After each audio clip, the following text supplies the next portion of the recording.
शुरू करते हैं class everyone. Good morning guys. Good morning good morning good morning. क्या बच्चे आ गए हैं? Are the kids there? Can we start the class everyone?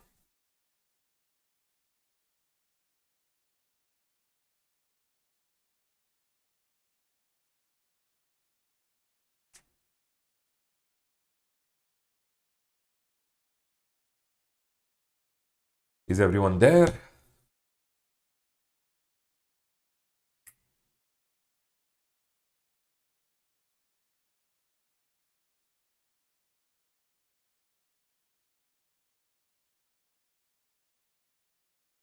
Can we start the class? Good morning, good morning, good morning, everyone. First of all, I'm really sorry for making the morning class to 9 o'clock. I had some urgent work which had come. चलो शुरू करेंगे class. We'll start the class. Is everyone there? Quickly tell me good morning, everyone.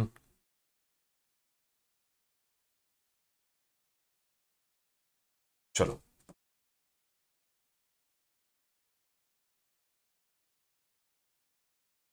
Okay.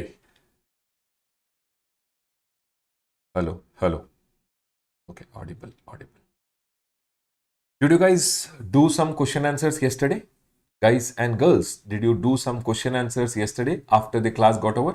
Registration chapter. How many of you did the question answers at home? How many of you did the question answers?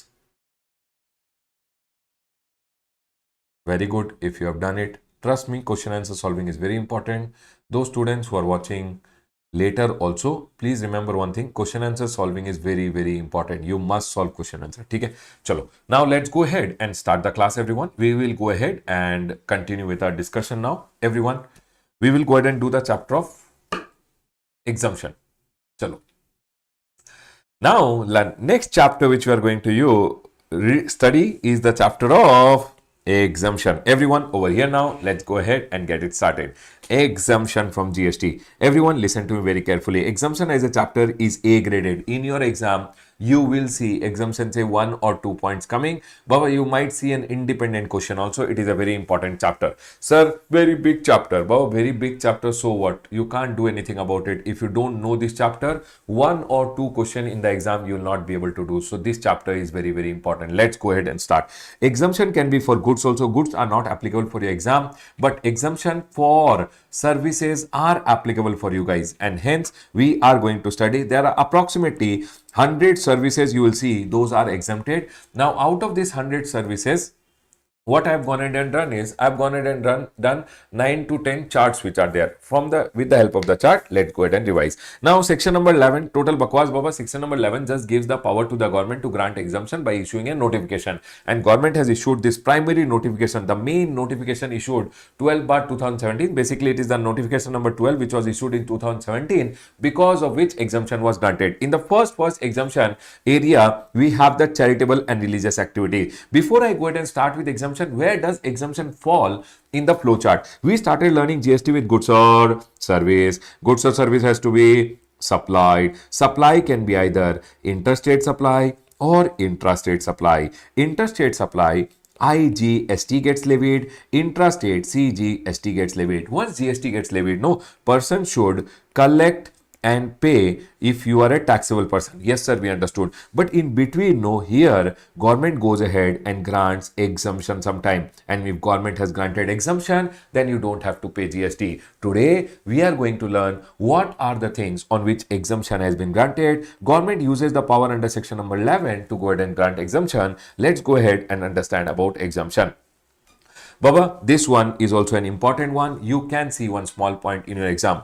Entity which is registered under 12AA or AB of the Income Tax Act. See Baba, income tax mein there is a section number 12AA and 12AB which goes ahead and grants income ke liye exemption. If you are an entity which is registered under 12AA or AB, you get income tax mein exemption. Now if you are an entity registered under 12A or AB and you are doing charitable activity, then GST may also will get exemption. Basically whatever charitable activity you do, whatever you collect, you don't have to pay any GST. So sir, what do you mean by charitable activity? I am going ahead and teaching CA student. Is it charitable activity? No, sir. Charitable activity, as per the definition, charitable activity means what? Charitable activity should be relating to public health. You should be going ahead and doing something relating to public health. Sir, what should I do for public health? You should be going ahead and giving care or counseling. You should be doing care and counseling of terminally ill people. Terminally ill people means who are about to go. Only for classroom purpose. Everything told in class is only for classroom purpose. But terminally ill means who are about to go. Severely physical, mentally disabled people.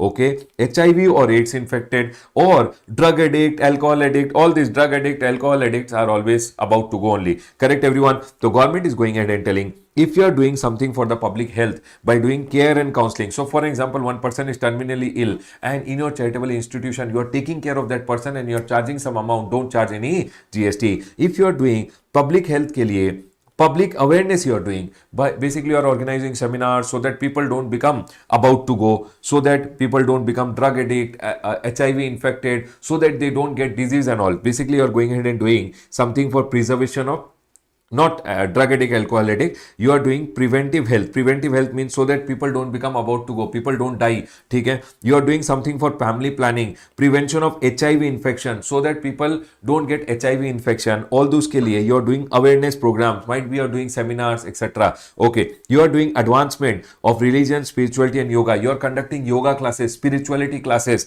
Okay, if you are going ahead and doing advancement of educational program, you are doing educational program, skill development program for whom? For abandoned, orphan, homeless children. Homeless children के लिए you are going ahead and teaching them and earning something. Don't go ahead and charge them any GST. ठीक है? If you are doing educational program, skill development program for those who are mentally abused, traumatized, physically abused, ठीक है? Then prisoners के लिए if you are going ahead and doing educational program, if you are doing educational and skill development program for person who is greater than 65 and residing in rural area, government is doing all these people के लिए. If you are doing educational program or skill development program, don't charge any GST. Then if you are doing anything for preservation of environment, watershed, forest, wildlife, Baba, then also you should not go ahead and charge any GST. Basically, they have gone ahead and told if you are going ahead and doing charitable activity, first of all, you should be an entity which is registered under 12A or AB. Then I can call you to a charitable institution. If you are doing charitable activity, which charitable activity? PAPI activities. Sir, PAPI activities means what? P for if you are doing public health related activity like care and counseling of these people, or you are doing public awareness, ठीक है sir. A for advancement, P for public health related, A for advancement of religion, spirituality and yoga, P for preservation of environment, water bodies, environment, forest, wildlife का protection के लिए if you are doing something, and E for educational program and skill development program if you are going ahead and doing, then Baba, your activities comes in charitable activity and you don't have to charge any GST. In exam, please be very careful. They will tell you Ram has gone ahead and done education program for person greater than 65 residing in urban area. Urban area is taxable, Baba. Only if you are giving in rural area, it is exempt. Please be very careful about it. Done, sir. This point is clear. Second point, Baba, this point is a good point. They can go ahead and ask you in the exam. Second point, if you are going ahead and running an old age home, so basically you are an entity registered under 12A or AB and you are running a old age home, Baba, for the old people, you are running an old age home for residents greater than equal to 60. In exam, this can be tested. You have to be very careful. It can be 60 or above, greater than equal to 60 ke liye if you are running a old age home. Secondly, they should not be non-resident. There should be Indian residents which are there, and consideration should be 25,000 you are going ahead and charging per person per month. Supposingly in the exam they went ahead and told you 50,000 charge for husband and wife. Are husband and wife means 25, 50 will be exempt because per person is 25. So two people 50,000 will be exempted. So please be very careful about it when they tell you in the exam. It says, note, old age home can be run by central government, state government is also exempted up to 25,000 per month per member. So basically, if the old age home is run by an entity registered under 12A or AB, exempted, and if the old age home is run by central government or state government, then also it is exempted. The next is, if there is an entity which is registered under 12A or AB and it is going ahead and renting the precincts of a religious place, basically, what do you mean by precincts of a religious place? Precincts of a religious place means, Baba, area of a religious place. For example, temple is a religious place, gurudwara is a religious place. So all these places ka, if you are renting out the area, the precincts, okay, then they are going ahead and telling the GST will be exempted. Now here you have to remember this temple etc ka area, Kalyan Mandapam etc, renting out can be done by an entity registered under 12A or AB. That entity can also be a trust, institution, body or authority also, no problem. So for example, there is a temple which is there and the temple is going ahead and renting out the areas of the temple. For example, they have a Kalyan Mandapam over here. Kalyan Mandapam mein, who wants to get married? Pawan Kalyan ka Kalyanam is happening. Okay, this is Pawan and this is Pawan ka girlfriend. Okay, everyone. Pawan and Pawan ka girlfriend went ahead and thought we will get married in the Kalyan Mandapam. So what happened over here? The temple will go ahead and give you the Kalyan Mandapam. If the temple is going ahead and charging you 10,000 rupees, they will charge you GST. Do one thing. Don't pay them 10,000 rupees. Put 1 rupee in the temple ka hundi and give them 9999. They will not go ahead and charge you any GST. That's all they have gone ahead and told. See, now when you are getting married, Baba, people will come. So people ke liye you need rooms in the temple also. This room ka charges, if it is 1,000, then GST will come. Do one thing, put 1 rupee in the temple ka hundi. They will charge you 999 and 999 pay. There is no GST which is there. Then, sir, after you got married, Baba, after marriage, honey will be there if money is there. No money, no honey. Baba, everything told in class is only for classroom purpose. Okay? Now for him, money is required. So what they told? They told the temple, please, me and my wife, we want to run a small shop. What will we run? One laddu shop we will go ahead and run. Okay? And garland shop, etc. So temple went ahead and gave you this shop on rent. Now remember one thing, if the temple is going ahead and giving you the shop on rent and the temple is charging 9999, the GST will be exempted. If the temple charges you 10,000 per month, then the GST will come. Please be very careful about it. So sir, always remember one thing, if the temple is going ahead and giving you room on rent up to 999 per day, it is exempted. Premises or kilometer nahi baba, Kalyan Mandapam 9999 per day will be exempted. Shop 9999 per month will be exempted. Always remember 999 and 9999 is exempted because 1 rupee you put in the hundi and 9999 is exempted. Here you have to remember one thing, in the exam don't write 999 is no, right? Below 1,000 and below 10,000 is exempt. You have to remember this point. Done, sir. This point is clear. I think last time one MCQ also had come for this 999. Okay, sir.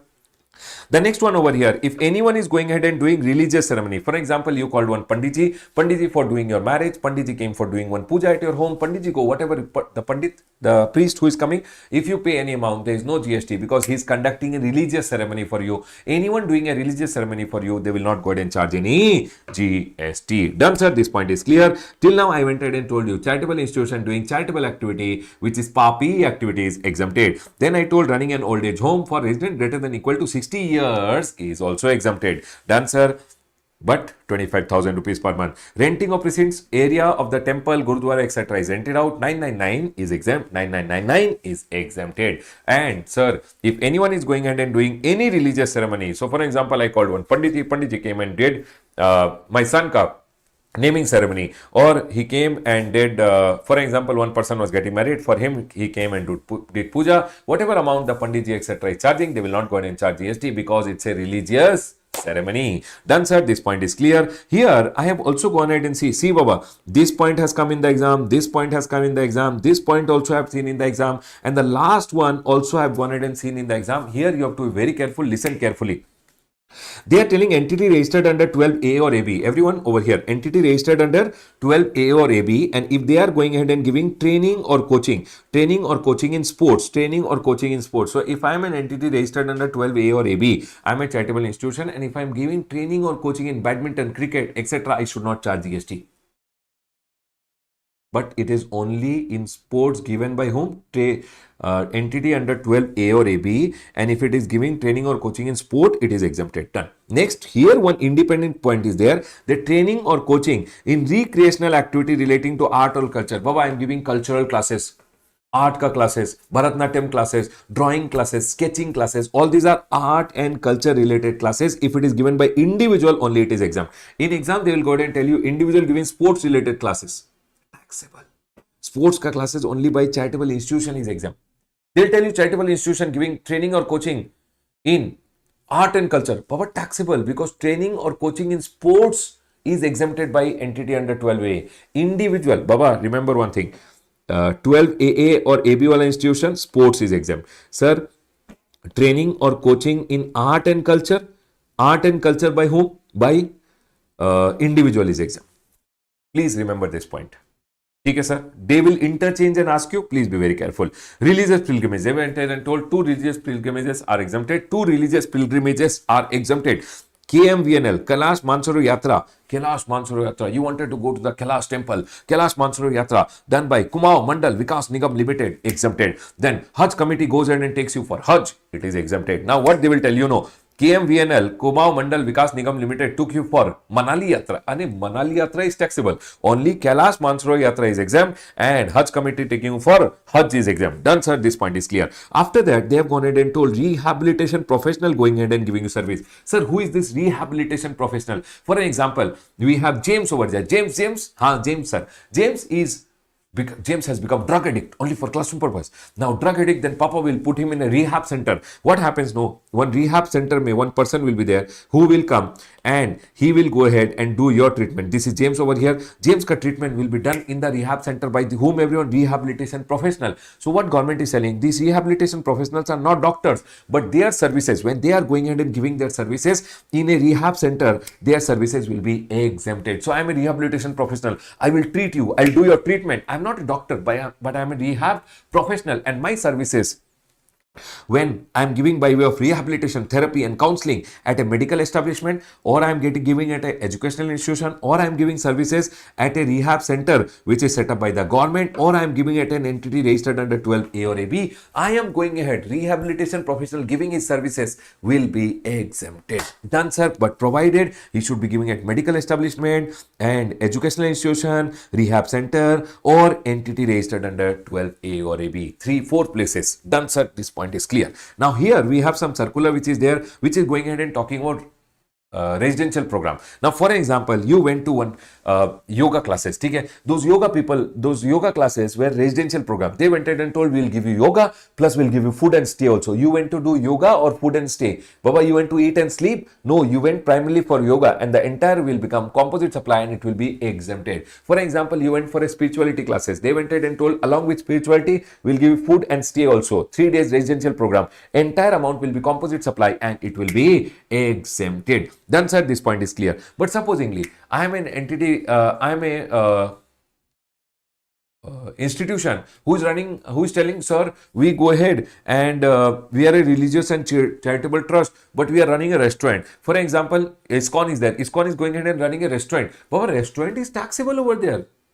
Remember one thing, if charitable or religious trust merely provides accommodation, they are running hotel, serving food and drink and telling what we are taking, no, that is the donation, sir. That is not donation. Donation means when you don't give anything in return. You are telling people you can stay over here, you can eat food over here and give me 100 rupees. That will always be taxable. Done, sir. This point is clear. Activities such as, Baba, what is exempted? Fitness ke liye, yoga. What was exempted was only 3 things. Religion related activities, yoga related classes and spirituality related class. Somebody is doing fitness camp, classes, aerobics, dance, music, or it will always be taxable. Done, sir. This point is clear. In your exam, I am telling you, I've seen question from this, I've seen question from this, I've seen question from this, and this also I've told you what I've gone ahead and seen. These 4 points are very, very important from exam point of view. Are we all clear till here? Quickly give me likes in the videos, everyone. Are we all clear till here? Your likes tell me whether you like the video or not, or whether you are enjoying or not. Quickly tell me, everyone, are we all clear till here?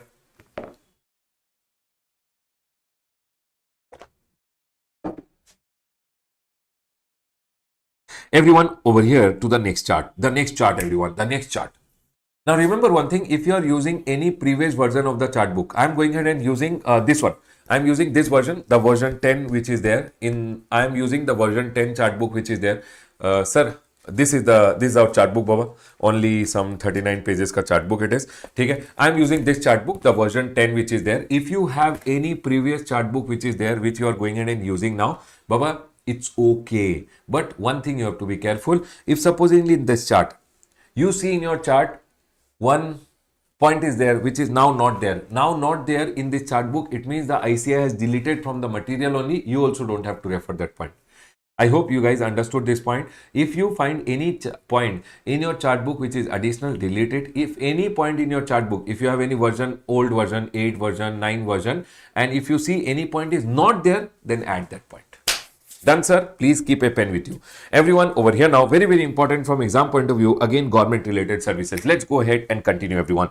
Now, government related services, it says services provided to government. Okay, this before I go ahead and do, I'll go ahead and do it like this: central government, state government, local authority or union territory. Everyone over here, central government, state government, local authority or union territory government, they are going ahead and telling if government ka department, the government ka first department which is there, everyone over here, the government ka first department which is there is department of post. Everyone, department of post. Baba, post office. A post office is going ahead and providing 4 services. What are the 4 services, everyone? PIBO.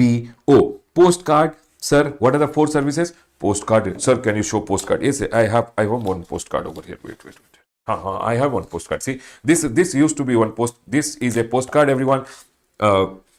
Now, government is going ahead and telling this is a postcard. Postcard ka services were only 50 paisa, everyone. 50 paisa. Okay? If you write this postcard, if you write a letter to your girlfriend, the postmaster will read and come. I love you. You have written over here everything. No privacy. Okay, everyone. This used to be there earlier, the postcard which was there. Now, this postcard, if you are going ahead and using it, then the post office will not go ahead and charge you any GST. Baba, postcard is only 50 paisa. On 50 paisa, what GST they will go ahead and charge? Okay? So, postcard which is there. The next one over here. Sir, can you show what else is there? The next is inland letter card. I have one inland letter card also. This is the inland letter card. What is an inland letter card? If you want some privacy, you want to write one full letter to your girlfriend, then you can write your letter over here. You can put like this, and then you have an option to seal also here, and you can seal it. Now the postmaster can't read your letter. This is called a inland letter card. Okay, everyone. Now inland letter card is also 2 rupees 50 paisa something. Now on this also there will be no GST which is there. They are telling postcard no GST, inland letter card no GST. Book post is whenever you want to send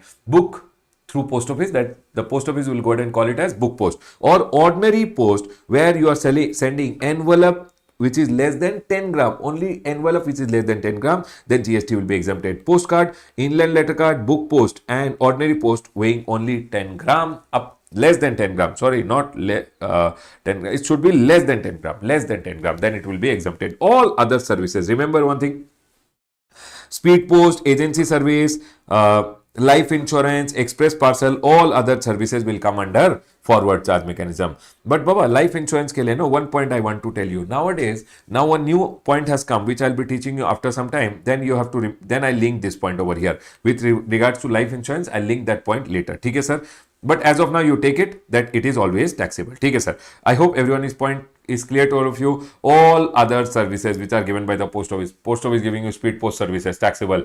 Express parcel ka services, taxable. Agency services, taxable. All other services given by the post office are always taxable. Done, sir? This point is clear. Now, they are going ahead and telling if government is going ahead and giving services in relation to an aircraft or vessel, aircraft or a ship inside or outside an airport or port, then GST will come under forward charge mechanism. For example, there is an airport which is run by government. Everyone over here, there is an airport which is run by government, or there is a port which is run by government. In the airport, what will happen, everyone? In the airport, this aircraft will land, parking services will be provided, air traffic control will go ahead and provide the services to the aircraft. All these people, when they are providing service, one ship has come over here, this port is managed by government. Government will giving loading, unloading ka services. Government will provide a lot of services. Remember one thing: whenever government run ports or airport, this is a port or this is an airport is providing any services to ship and aircraft, always GST will come under FCM. Done, sir? Then one point you have to always remember: Indian Railways ka all services are under forward charge. Indian Railways, which is the government ka department only, but Indian Railways ka all services are under forward charge mechanism. They are telling Ministry of Railways, Indian Railways, always GST will come under FCM. Done, sir? This point is clear. After that, we have over here renting of immovable property. Renting of immovable property. If government is going ahead and renting any immovable property to you and you are a registered person, then you should always pay GST under RCM. But sir, if I'm an unregistered person, then government will go ahead and charge you the GST under forward charge mechanism. Here one point is there: if government is going ahead and renting a immovable property for period more than 3 months, it becomes a continuous supply of service, and continuous supply of service ka case mein also government have gone ahead and told there will be an exemption up to 5,000 per annum. Means if government is renting your property and the amount which is charged per month is 200-300 rupees, means it is not crossing 5,000 per annum, then that amount also will be exempted. So government has gone ahead and rented me a property where government is charging 5,000 per month, taxable, per annum 5,000 ka exemption has been given. I hope this point is clear. This is total bakwas actually, because 5,000 per annum, There is no property which is generally being rented out by government where government will charge you 5,000 per annum. Okay, everyone, done, sir. So generally, whenever renting of immovable property is done, remember one thing: if you are a registered person, you should pay GST under RCM. If you are unregistered, government will charge under FCM. And this RCM ka point is there in your RCM ka chart also. 1 minute, I'll go ahead and show you over here, Baba. Here, when I was teaching you, I told you I'll talk to you guys later about it. That sir, whenever government, excluding Indian Railway, because Indian Railways ka all services are under forward charge. Government excluding Indian Railway or state government, union territory or local authority renting of immovable property to a registered person pays GST under RCM. This entry I had gone ahead and left it when I was teaching you RCM. Now I've gone ahead and covered it. Done, sir. This point is clear. Now here they have gone ahead and told. Where are we? They have gone ahead and told, sir, the next point over here. The next point is transportation services. Everyone, please tell me, everyone, are we clear with post, aircraft or vessel, Indian Railways and immovable property? Please tell me, everyone, are we all clear with this? Now we'll go ahead and learn T, post, aircraft or vessel, Indian Railway, immovable property and transportation. Now we are going to talk about transportation. Baba, always remember one thing: whenever government is going ahead and giving any transportation services, they are telling GST, whether on goods or passenger, the GST will come under forward charge mechanism. Government going ahead and renting, government going ahead and giving transportation service, always GST will come under FCM. Government giving transportation service, always GST will come under FCM. But here they went ahead and told there is some exemption which will be going ahead and learning relating to transportation services in the next chart. The next chart we will go ahead and talk about it. Done, sir. This point is clear. Now we are going to talk about all other services. People, please tell me, are we clear with post? PIBO exempted. Other services taxable. Aircraft or vessel forward charge. Indian Railways always forward charge. Immovable property, registered person RCM, unregistered person FCM. Done. Transportation always FCM. Are we all clear till here?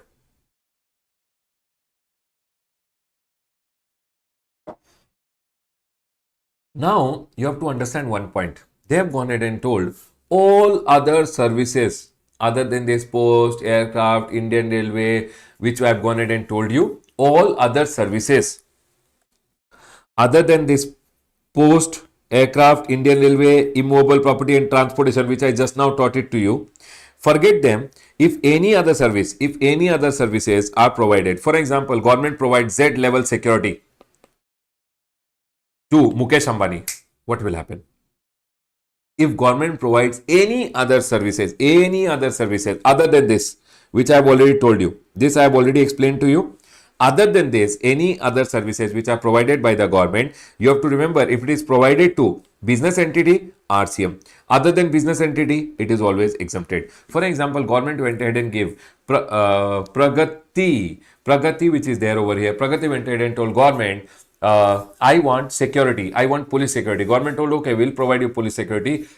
When government is providing her police security, government will charge an amount, but she does not have to pay any GST under RCM. But so, for example, government went ahead and provided me police security and I am a business entity. I've taken it for my business purpose. Then I have to pay GST under RCM, but only if I'm a business entity whose last year turnover is less than registration limit, exempt. If it is more than registration limit, I have to go ahead and pay GST under RCM, provided I'm paying the government more than 5,000. If I'm paying less than 5,000, it is exempted. So tell me one thing, government went ahead and provided Mukesh Ambani ko Z level security. Mukesh Ambani is his company is a business entity. Now they are going in and paying 1 crore rupees per annum. For example, 10 lakh rupees per month. Is Mukesh Ambani ka company required to pay GST under RCM? Any other services provided to a business entity, if it's a big business entity whose last year turnover is more than registration limit and they are paying more than 5,000 to the government has, in that scenario, you have to pay GST under RCM.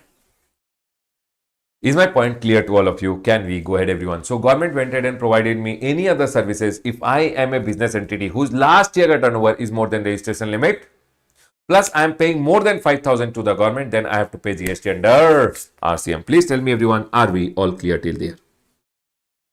Done, sir. This point is clear. Now listen to me very carefully. And this point only I wanted to tell you guys here in our RCM.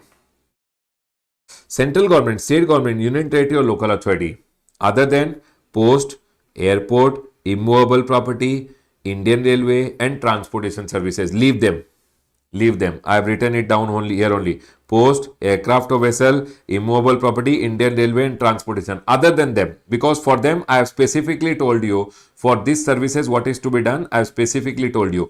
Other than them, other than these services, any services which are provided to a business entity, you have to see the business entity has to pay GST under RCM, provided the amount business entity aggregate turnover is more than registration limit in the last year, and the amount paid to the government is more than 5,000, business entity has to pay GST under RCM. That's all has been told over here in your RCM ka chart also.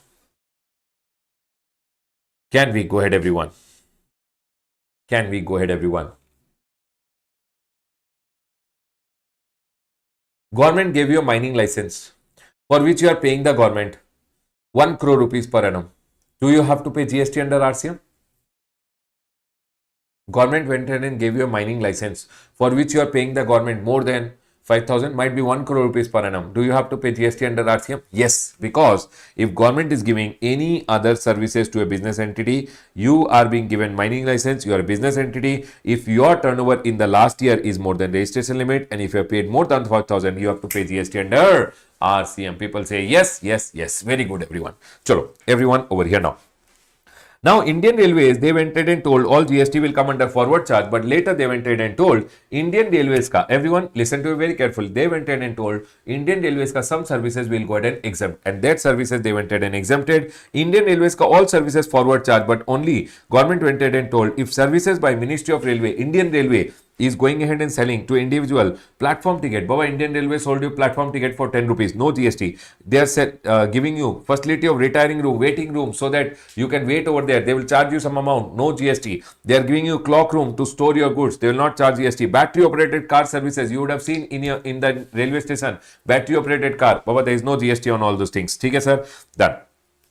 Services by one zone division under the Ministry of Railway to another zone division under the Ministry of Railway. Baba, Indian government ka Ministry of Railway is there. Ministry of Railway ka southern zone. Southern zone is going ahead and providing services to northern zone. Northern zone is providing to eastern zone. Remember one thing, one zone of Indian Railway providing services to another zone. One zone to another zone, there is no GST at all.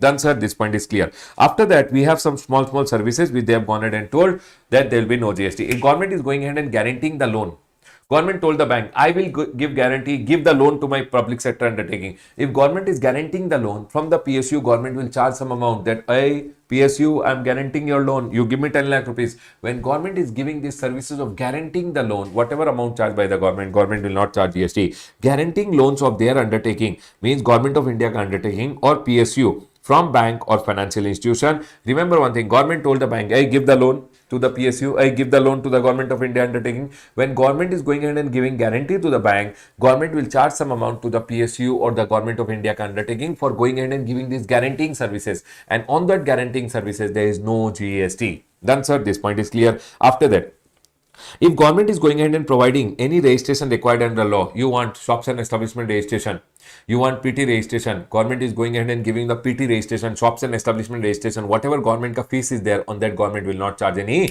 GST. Testing, calibration, safety check, certification for protection of worker, consumer, public at large, including fire license which is required under law. Remember one thing, fire license, all the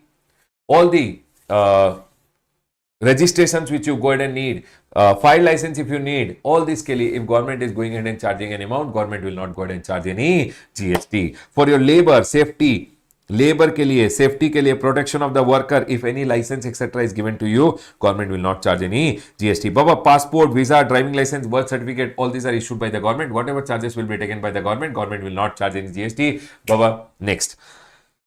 The next one over here is merchant overtime charges. What is merchant overtime charges? For an example, everyone over here now.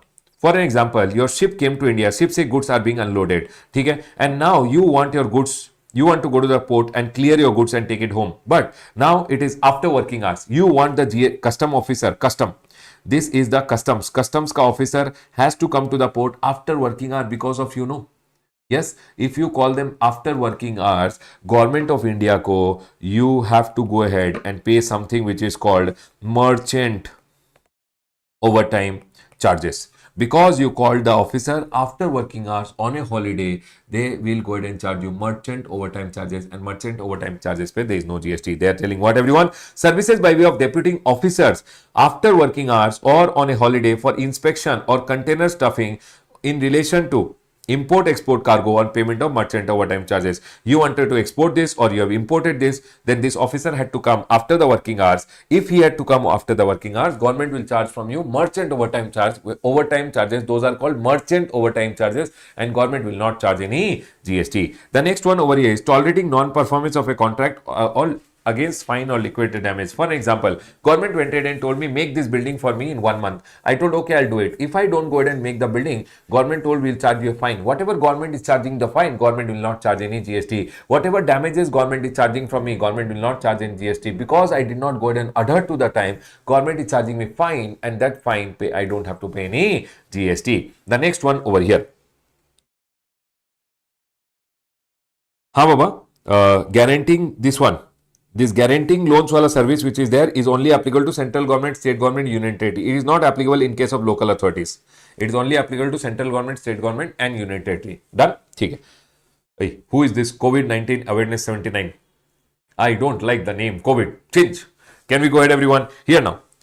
ठीक है. Assignment of right to use natural resources to individual farmer for cultivation of plant. Baba, everything told in class is only for classroom purpose. ठीक है. हाँ. The next one. Assignment of right to use natural resources to individual farmer for cultivation of plant and rearing of life form of animal. For example, one farmer is there. He is telling, sir, one river is going through my land. Can you please allow me to use the river for going ahead and doing irrigation, for going ahead and using the river for taking my animals to drink water? Can I go ahead and use the river? Natural resources, all natural resources belong to the government. If government gives you the right to use the natural resource, whatever amount government will go ahead and charge, government will not charge GST, provided you are using it for cultivation of plant, and cultivation of plant and rearing of life form of animals means for your sheep, goats, etc. Remember, except horses. Government went ahead and gave you land so that you can make a stud farm for your horses. Baba, GST will come on that. If government is giving you land, water, river, etc., all these are natural resources given by the government. Government will not go ahead and charge any GST over there. Done, sir. Point is clear. Other miscellaneous services. Baba, fair price shop. You know this ration wala is there? Just a second. Everyone over here now. You know this ration wala is there? Ration wala, everyone. Ration wala का shop में, ration wala का shop का commission which is there. For example, I am the ration shop wala. ठीक है? I am the ration shop wala. I will go ahead and distribute ration. And for distribution of ration, see, I am the ration shop over here. Everyone listen carefully. I am the ration shop guy. ठीक है? Ration shop guy. Now people will come. I will distribute the ration. I will charge them amount. Basically, I am doing the ration distribution. I am the ration shop wala. I am doing it for the government. So I am providing my service to the government and I'll charge a commission. On the ration wala ka shop ka commission, the ration wala does not go ahead and charge GST. Done, sir. This point is clear. Sir, why horses are always taxable? Baba, because horses are generally used for commercial purpose. Horses are used for gambling, okay, in the horse race, etc. Generally, horses are more commercial in nature, and government have gone ahead and told, in this case, we'll always go ahead and charge GST. Okay, next. Sir, services provided to fair price, services provided by fair price shop. So I have already gone ahead and told you, if they are providing the fair price shop, the ration shop ka owner is providing services to the government, then whatever commission is charged, there will be no GST. The next one over here, training program. Baba, these 3 points I have seen in the exam. You have to be very careful, everyone. Training program for which 75% or more expenditure is borne by the government. For an example, everyone over here now. Central government went ahead and told me, Ramesh, can you go ahead and give training to my employees? I told, okay, government, I will go ahead and give training to your employees. Government told, when you give the training services, I will pay 75% of the expenses. Whatever is the expense, I will pay 75%. They will pay 25%. Remember one thing, if it is 75%, then the total amount which I am going ahead and charging over here, I will not charge any GST. GST will be exempted. But sir, what if government is paying only 70%? Then the amounts will be taxable. Remember one thing. Here in your exam, they will not tell 75. They'll tell you government is going ahead and bearing 76. 75 or more than that is always exempt. Government is bearing only 70, taxable. Answer. This point is clear. The next one. Here they have gone ahead and told services provided by any institution NGO under central scheme of scholarship for students with disability where total expenditure is borne by the government. So, Baba, government is going ahead and telling over here one institution or NGO is there. They are going ahead and teaching whom everyone? Students with disability. So if NGO is teaching students with disability and total amount is paid by the government, there will be no GST because 75% or more expenditure borne by the government. If I am giving training or coaching to anyone and 75% is borne by the government, then the total amount anyways goes exempt. So if I am an NGO and I am going ahead and teaching students with disability, whatever amount I'll go ahead and charge, there will be no GST because more than 75% is borne by the government. The next one, insurance scheme, total premium is paid by the government. Government went ahead and told over here, government told my employees are there, can you go ahead and do the insurance? I'm an insurance company, I did the insurance and government went ahead and paid me the premium. Remember one thing, I will not go ahead and charge GST because the premium is paid by the government. The total premium should be paid by the government. Now here, I want you guys to be very careful. I have gone ahead and seen in your exam, points being asked from fair price shop, 75% wala point, last wala point.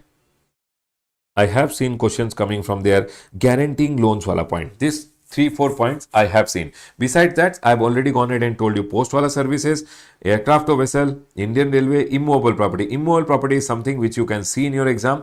Done, sir. People, are we all clear till here? Quickly tell me, everyone. Any point which you did not get it, quickly tell me. Are we all clear till here, everyone?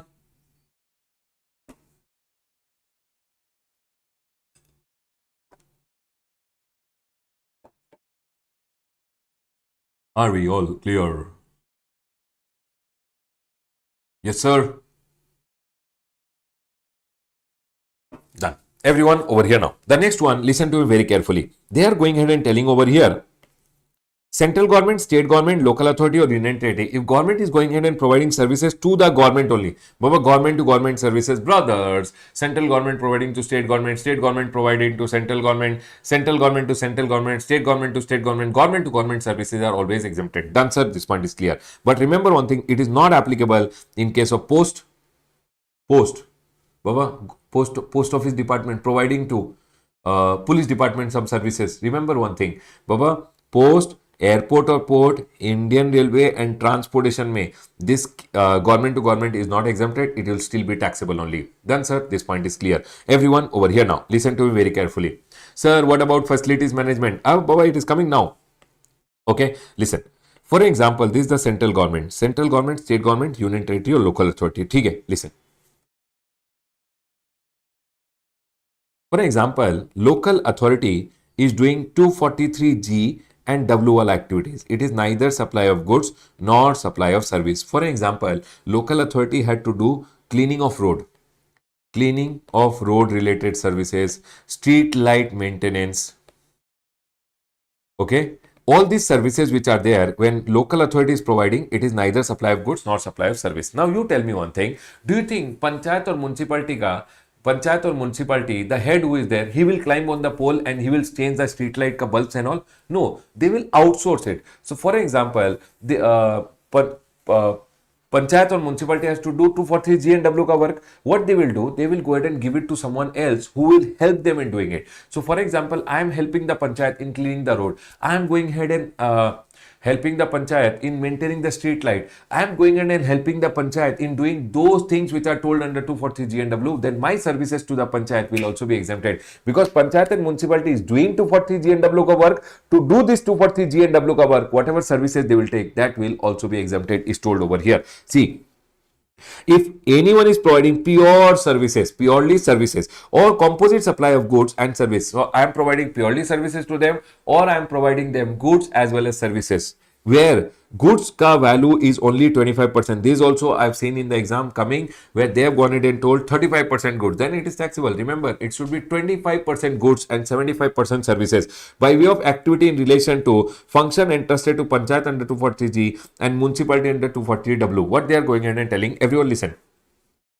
Panchayat and municipality is doing 243G and W ka work. If they go ahead and take from anyone, so I went ahead and provided purely services. I did not provide any goods. I did only purely services. I cleaned the road for them. Then, Baba, I should not go ahead and charge them any GST because it's in relation to 243G and W. For example, I went ahead and gave goods as well as services. Both I gave. Where goods is only 25% and it is in relation to 243G and W, then my services also will be exempted. What they are trying to say is Panchayat and municipality does 243G and W ka work. To do this 243G and W ka work, if they take services from someone which is in relation to 243G and W, that services also will be exempted. Done, sir. This point is clear to us. Now you tell me one thing. For example, central government ka department is army ka department. You tell me one thing. Is army ka work to do 243G and W related work? No, sir. Army ka work is to fight in the battlefield, war, to do the defense of the country, to take care of the country, basically to manage the borders, all those things, right, everyone? Now, in this scenario, what they are trying to say over here, Baba, army ka work. I'm not talking about that. What I'm telling is army doing 243G and W ka work? No. Now, if army ko, I go ahead and provide 243G and W related services, will it be taxable or exempt? It will be taxable. See, always remember one thing. If Panchayat and municipality, which is a local authority, they are doing 243G and W ka work, it is neither supply of goods nor supply of service. To do this 243G and W ka work, if they take pure service or composite supply where goods is only 25%, then these services also will be exempted. Done. Now, if government is not going ahead, if central government department is not doing 243G and W work, if they go ahead and take any services like sanitation, cleaning, etc. ka services, now might be they went ahead and took some 243G and W ka services with respect to their own premises, or they went ahead and took, but they are central government department, then remember one thing, those are not exempted. What they are telling, sanitation, convergency services provided to army or other central government department who do not perform 243G and W ka work as a local authority, and hence there is no exemption. Remember, local authority does 243G and W ka work. If they take any services in relation to 243G and W, it is exempted. Central government department does not do 243G and W ka work. If they take 243G and W related service, it is always taxable and no exemption. Done, sir. This point is clear. Now they have gone ahead and told facilities management services to McD nahi baba, McDonald's nahi. It is Municipal Corporation of Delhi headquarter. Baba, Municipal Corporation of Delhi is there. Their building is there. To now, if they are doing 243G and W related work, to do this work, if they take 243G and W related services to do this work, then these services given by anyone is exempted. Correct? If they go ahead and take any services to manage their own facility, to manage their own building, is that service exempt?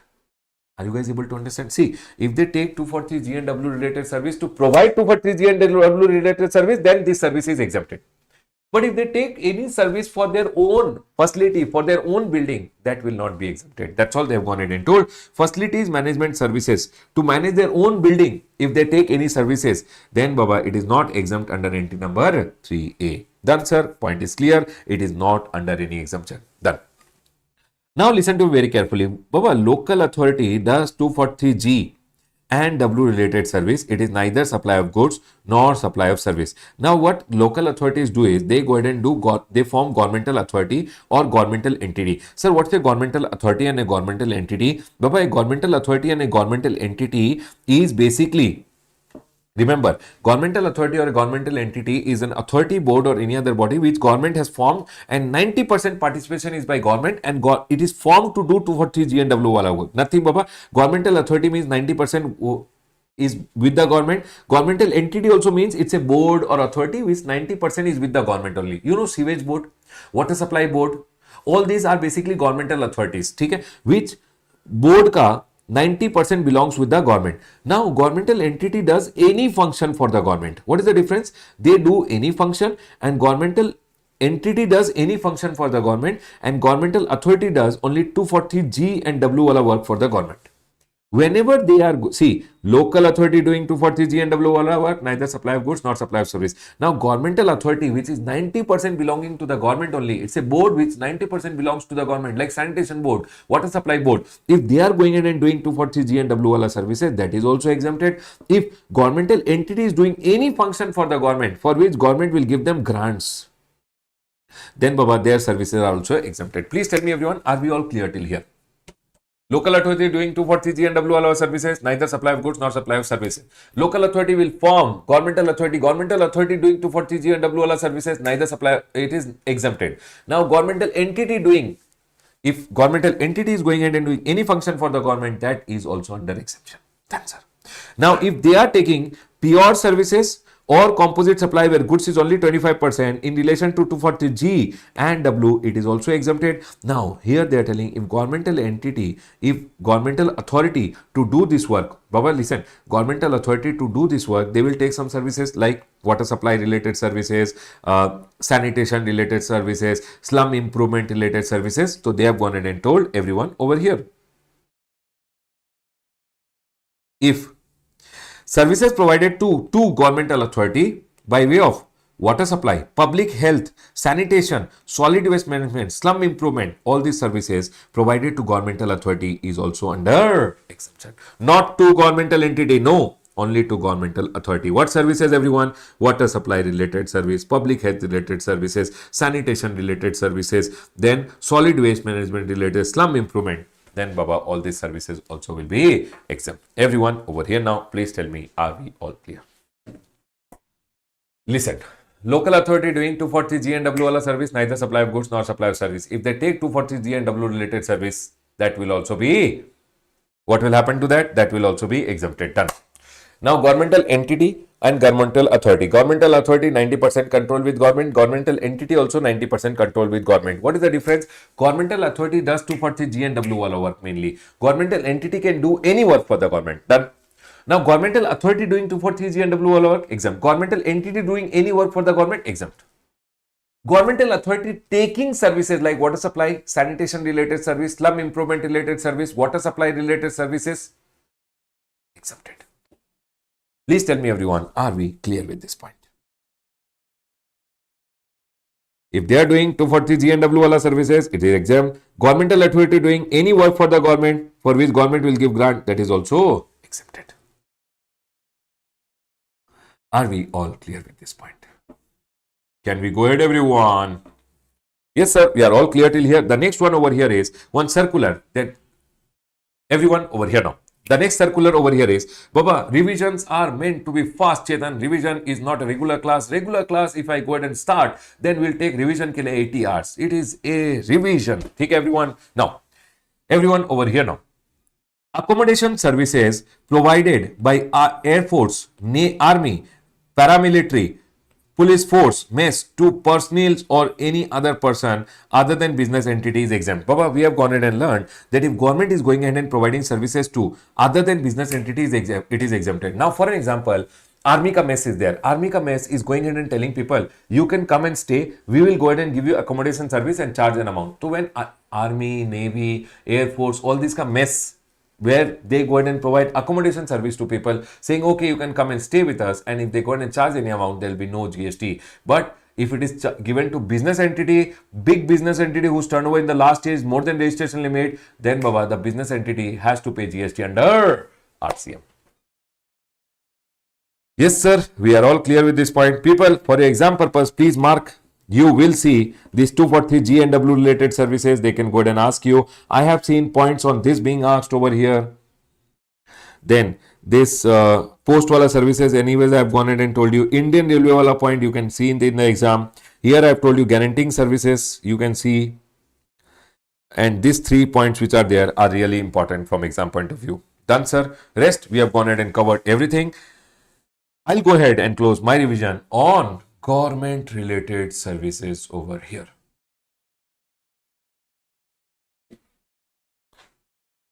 Can we go ahead, everyone? Can we go ahead, everyone? Baba, see, if you have already studied before, then you will find this revision extremely comfortable. Aram se relax and keep listening. You will all recall everything. But I can't go ahead and teach 8 to 10 hours ke liye only exemption. Then it will become a regular class. In regular class, we go ahead and teach 3 days exemption only. But we can't revise 3 days exemption, right? Correct, everyone? So in this limited time, I'll have to try to cover so that you guys can get benefit wherein we go ahead and cover everything for you. Done? Chalo, everyone over here now. People, now the next one which we are going to do is the transportation service. Sir, is it important from exam point of view? One small amendment is there, so it is important from exam point of view. Let's go ahead and now cover over here transportation service. Everyone over here in transportation services. Now they have gone ahead and told there can be transportation of passenger also, and there can be transportation of goods also. I am giving transportation services. So if I am going in and giving transportation service, I can transport passenger also, I can transport goods also. If I am transporting passenger, passenger might have their own suitcase or might they don't have any luggage. So what they are telling over here, passenger can be with or without accompanied belongings. Means passengers might have bags with them, might not have bags with them. You might have your suitcase, you might have your bag, or you might not have. But still, I will go ahead and call it passenger transportation only. Done, sir. This point is clear. Now, whenever anyone is giving passenger transportation, whenever anyone is going in and giving what everyone? Passenger transportation, you have to remember passenger transportation by air. So for an example, Indigo Airline, all these airline companies, what they do everyone, they go ahead and give passenger transportation service. So you have to remember, if passenger transportation service is given, then if in economic class it is given, so Baba airline companies, they are going ahead and transporting passengers in economic class, where the flight is embarking from, means the flight is starting from, or the flight is terminating in, means the flight is going to or flight is coming from. You have to remember everyone, if airline company has gone ahead and given you a ticket where the flight is going from or the flight is coming from, where sir?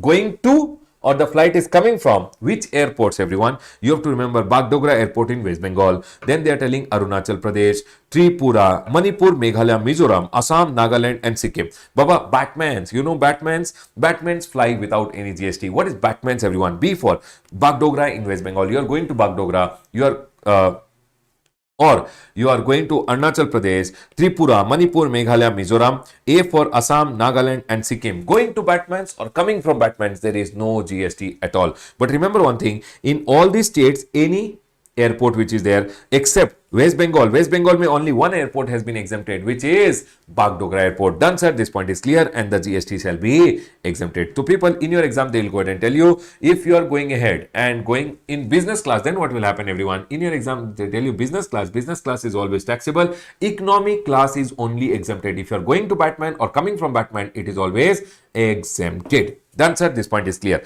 The next one over here is, if transportation of passenger means human beings, correct everyone, who are paying fare. If you are going ahead and doing transportation by road transportation may, the first one is stage carriage. What do you mean by stage carriage everyone? Stage carriage means any carriage which is going in stages. Baba, you have seen your local bus. Local bus goes from one stop to another stop, another stop to another stop, another stop to another stop, another stop to another stop. So that is why it is called stage carriage. So remember one thing, if your local buses which are there, if you are going in non-AC, they will never charge you GST, but if you are going in AC, it is always taxable. For example, in Bangalore, BMTC runs the buses.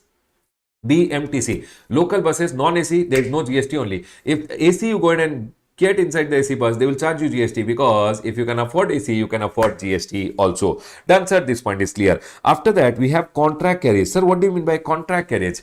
Contract carriage means which you have gone ahead and taken under a contract to go from one point to another point. Point to point transportation, or you have taken it under a contract for going from, for number of hours, might be 6 hours, 8 hours, then that contract, that carriage is called a contract carriage, which you take under a contract to go from one point to another, or which you have taken under a contract to go from to for number of hours, then it's called a contract carriage. For example, I'll go ahead and tell you, one guy is there, supposedly he is going ahead and standing outside a bus stand. This is the bus stand. Outside, one Tata Sumo wala guy is standing. Okay, everyone, he is standing over here and he has raised his hand and he is telling everyone, come, I'll take you from Bangalore to Mysore. Everyone, please get inside the contract carriage. I will transport. He's doing transportation of passengers over here. If he's doing in a non-AC contract carriage, Baba, he's telling, I'll take you from Bangalore to Mysore. Bangalore to Mysore means what, everyone? He is taking under contract from Bangalore to Mysore, people. Now, in this scenario, always remember one thing, non-AC, then he will not charge GST. If its contract carriage is AC, he will always charge GST.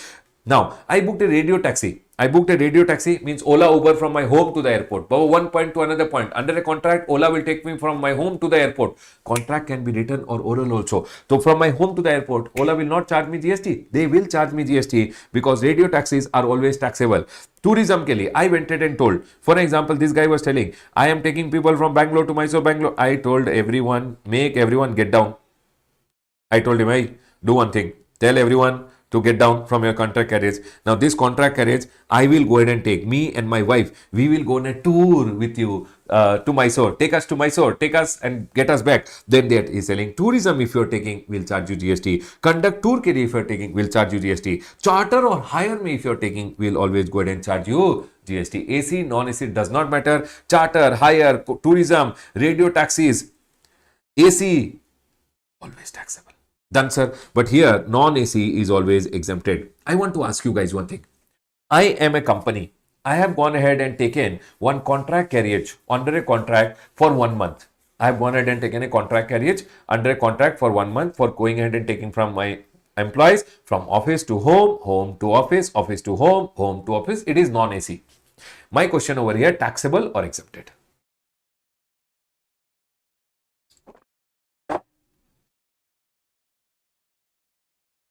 T or E?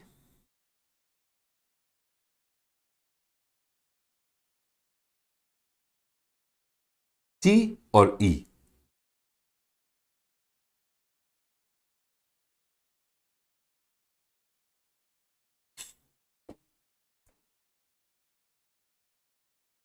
Taxable, taxable, taxable. Because if you go ahead and take it on higher, whether AC, non-AC does not matter. Take it out for tourism. AC, non-AC does not matter. And that clarification also had come over here. Hiring, if you hire a non-AC contract carriage by a firm for transportation employee is always taxable. Done, sir. This point is clear. Tell me one thing. Stage carriage, non-AC exempted. AC, taxable. Then contract carriage, which you took under a contract, if it is non-AC, it is always exempted. AC, taxable. But then, sir, I took it for hire, charter, tourism, then always taxable. Done, sir. Government is selling. Passenger transportation is exempted. Tourism and all is not exempted. The next one, if you, Baba, what is the next one? All these are which you show the hand and they will stop. Metered cab, auto rickshaw, e-rickshaw, always exempted. Government told will not go ahead and charge them in GST. But remember one thing. Wherever I told exempt no, if the services are provided through e-commerce, e-commerce will be liable under section number 9(5). It will not be exempted. That's all they have been telling over here. Exemption will not be available. Whatever exemption I have gone ahead and told you, if you are going ahead and booking, for example, auto is exempt. But if you book through e-commerce, e-commerce will charge GST from you and pay to the government under section number 9(5). They are telling if services are supplied through e-commerce, the exemption will not apply. Then, sir, the next one is transportation by rail. Rail ka case mein you have to see metro rail exempted, monorail exempted, tramway exempted. Sir, always remember rail ka case mein metro, monorail, tramway is always exempted. All these are for transportation of public and government says it will be exempted. Indian Railways ka case mein non-AC is always exempt. Indian Railway ka you booked a ticket, non-AC exempted. AC, first class, second class and non-AC. Second class and non-AC is also always exempted. Okay? But if you book a first class, basically all this non-AC, sleeper class and all which are there are exempted. But first class and air conditioner, if you can afford, you can afford GST also. They will go ahead and charge you GST. Done, sir. Next. Water ke through transportation. Babu, water ke through transportation can happen like this. You know, people who stay over here in the coastal areas from one place to another place, they go by ferry. Remember one thing, when sea is used, it is called vessel. Okay? Now, for example, once ferry is there, ferry is transporting you from one area to another area. Baba, remember one thing, public transportation by sea is always exempted. Now, for example, over here, one ferry is there, okay? And who is there? This is Sri Hari. This is Sri Hari and this is Sri Hari ka girlfriend. Okay, everyone. Sri Hari and Sri Hari ka girlfriend went ahead and told this person who was ferry guy, no, hey, don't take anyone in the ferry. We want to go for a tourism. We'll see the sunset and come back. Baba, in that scenario, always remember, because it is tourism, it will always be taxable. Okay? For example, Sri Hari and his girlfriend told this guy, take us outside India. Gone. Hey, remember one thing, outside India is also fully tourism is also taxable. Outside India, cruise, etc. are also always taxable because only public transport has been exempted. Tell me one thing, everyone. Now, for example, if I go ahead and tell you, this is the Andaman and Nicobar Island. One ferry is there. Ferry is going ahead and taking people from one island to another island. Hey, you understood island? Why is it sticking here? Now, one island to another island to another island to another island. Ferry is always exempt. Whether ferry is run by any government entity, public sector undertaking, doesn't matter. Ferry is always for public transport and it will always be exempted. Is my point clear to all of you, everyone? I've written down here, private ferry ticket for transportation of passenger is always exempted. Baba, ferry is for public transport, and public transport done by anyone, whether the ferry is owned by private sector, PSU, government, doesn't matter. If this ferry is there, ferry is transporting people from one location to another location. Ferry is always used for public transport and it is always exempted. Done, sir. This point is clear. The next one over here is inland waterways. Government is going ahead and telling, for an example, Baba, India may know the rivers are flowing over here. Government is telling use the river so that road may traffic will be less. So inland waterways, whenever you are using what, everyone, river for transporting people from one location to another location, don't charge any GST. But tourism, always taxable. But normal transportation of passenger, it is always exempted. They are telling it is always exempted. Please tell me, everyone, are we all clear till here? Please see on the left hand side, tell me if you are clear. Going to Batman's, air ka case mein, going to Batman's, coming from Batman's, always exempted. If it is economy class, business class, taxable. Okay. Stage carriage, non-AC exempted, AC taxable. Contract carriage, non-AC exempted, AC taxable. Tourism, charter, hire, taxable. Metered cab, auto rickshaw, e-rickshaw, exempted. But all these people who are exempted are not exempted if the services are provided through e-commerce. Done. Monorail, metro rail, tramway exempted. Train का case में first class AC taxable, second class non AC exempted. Water का case में inland waterways using the river exempted. Using the sea, public transport exempted. Tourism always taxable. Please tell me, everyone, are we clear on the left hand side? Anyone, any doubt till here? Can we go ahead, everyone?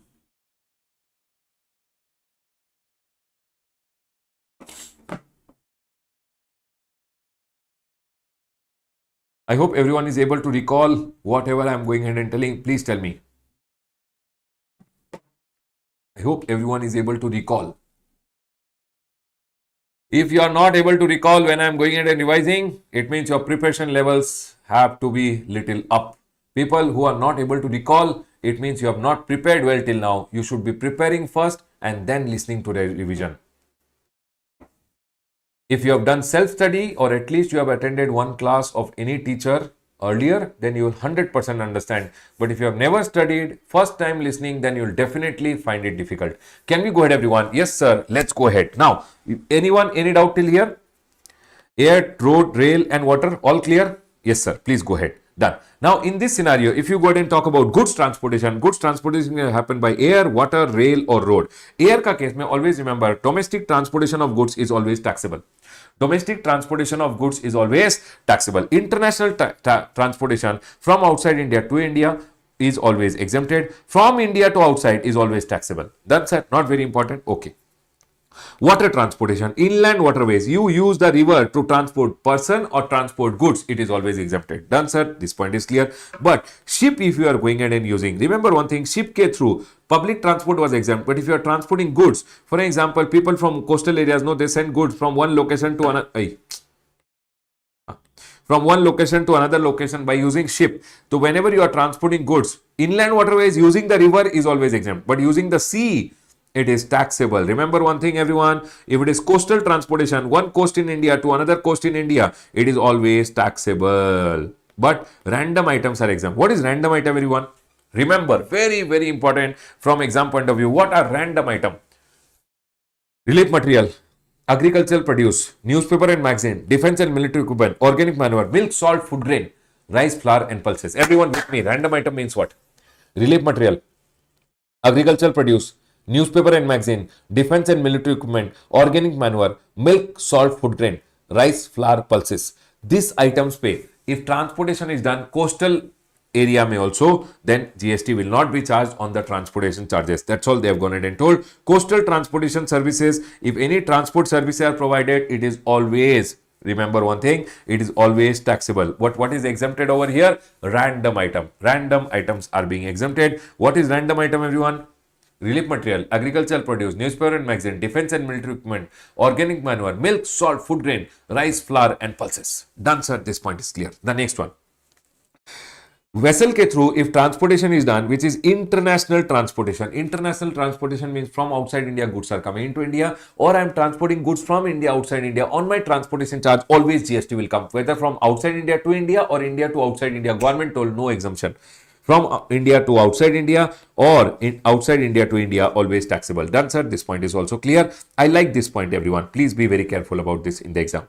Now, rail ke through, Baba, this point is also important. Rail ke through, always remember, if you're transporting goods by rail, it is always taxable. But what has been exempted is only random item. Sir, can you tell me what is random item? Relief material. Everyone with me, you have to remember this. Relief material, agricultural produce, newspaper and magazine, defense and military equipment, organic manure, milk, salt, food grain, rice, flour, pulses.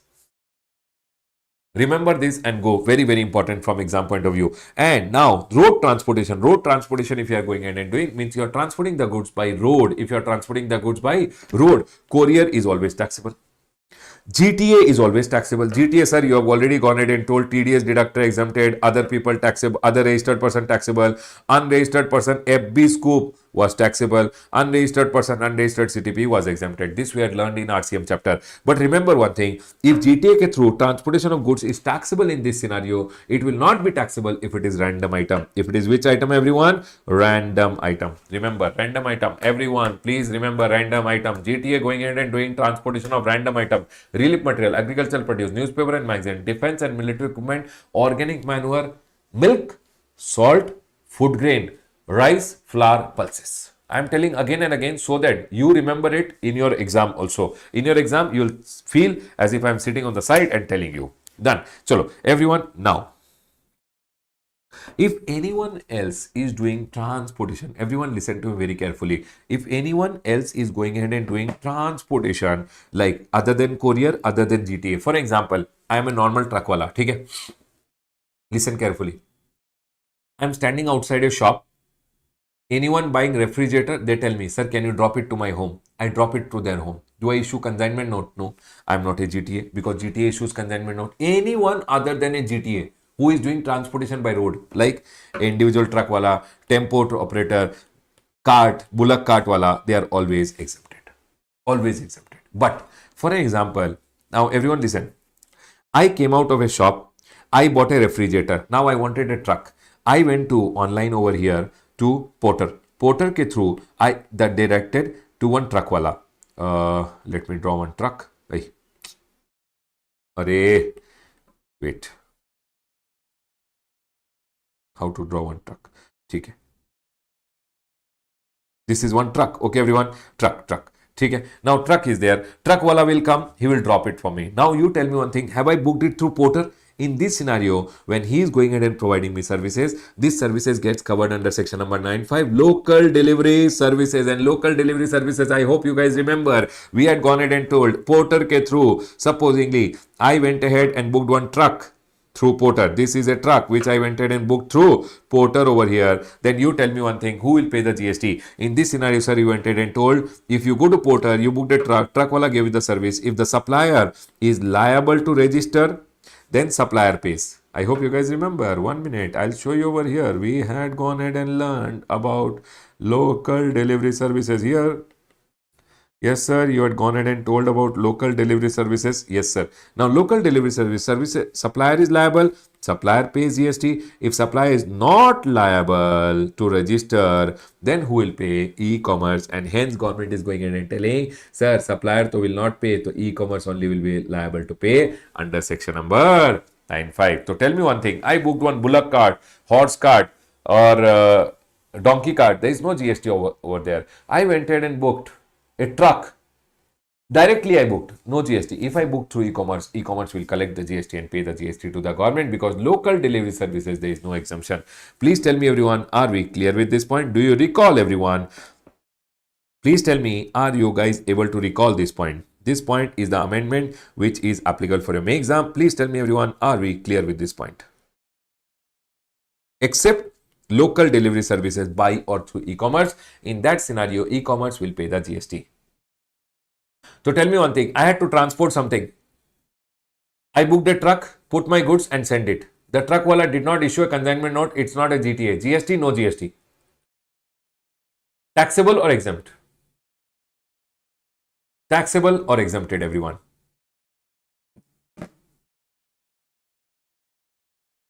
Taxable or exempted?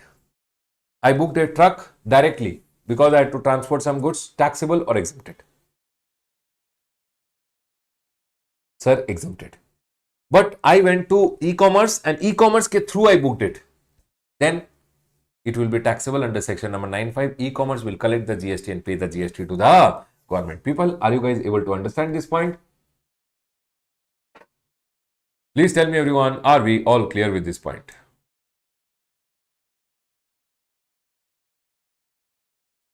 Very good. Very good. Very good.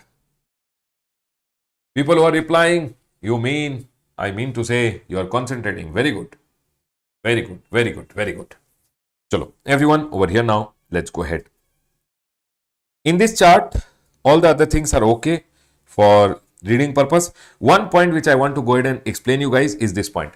Everyone, which I have seen sometime coming in the exam. All other points you guys can just go through. Okay? Now, this point I want to go ahead and talk about giving on hire or renting. Now, for example, I am over here. People, I have seen this point in the exam, so I am going ahead and telling you, I am going ahead and giving to state transport undertaking a motor vehicle to carry more than 12 passengers. What they are telling over here, see, if you are giving to a state transport a motor vehicle to carry more than 12 passengers. For example, Karnataka state government is there. Karnataka state government ka KSRTC is there. Okay? And Karnataka state transport undertaking is there. Now, Karnataka state transport undertaking went ahead and told me, can you please go ahead and give us a bus on rent? If I give them a bus on rent, I should not charge any GST. That's all. Motor vehicle to carry more than 12 passengers. To carry more than 12 passengers, if you are giving to a state transport undertaking on rent, don't charge any GST. Done. If I go ahead and give an electric vehicle, which is a motor vehicle to carry more than 12 passengers, electric vehicle to whom, everyone? Electric vehicle to a local authority. Baba, our local authority, BBMP, not BBMP, BMTC, who is running the local buses, they wanted buses. I went in and gave them the buses on rent.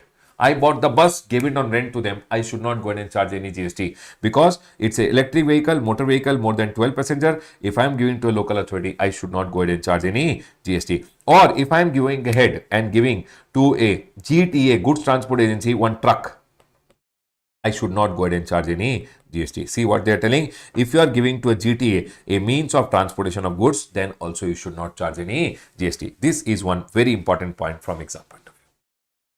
People, all the other points which are there in this chart are just for you to read at home. Now, tell me one thing. It's not that it's not important, but whatever the most important points were there, we have already gone ahead and covered. Tell me one thing, everyone. In your exam, if they go ahead and tell you, Ram has gone ahead and given to the state transport undertaking motor vehicle to carry more than 12 passengers. State transport undertaking exempt. Ram has gone ahead and given an electric vehicle to the local authority to carry more than 12 passengers exempt. Ram has given his truck to the GTA, exempted. I hope this point is clear to all of you. Done, sir. This point is clear. Except other than that, this local delivery services which I have told you, please remember that point. The examples which I told you, please remember. Done, sir. This point is clear. Sir, what kind of a chart is this? I believe it's an A-graded chart. You might go ahead and see one point in the exam, especially because there is an amendment this time. Local delivery services.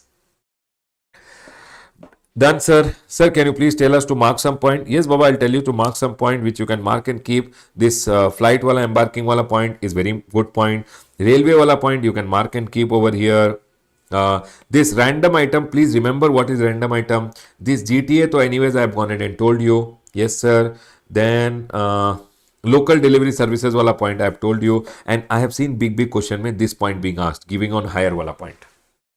Please mark this and keep. These are some of the most important points. I'll go ahead and close my revision on transportation services over here. Please tell me if you have a doubt or else we'll go ahead, everyone.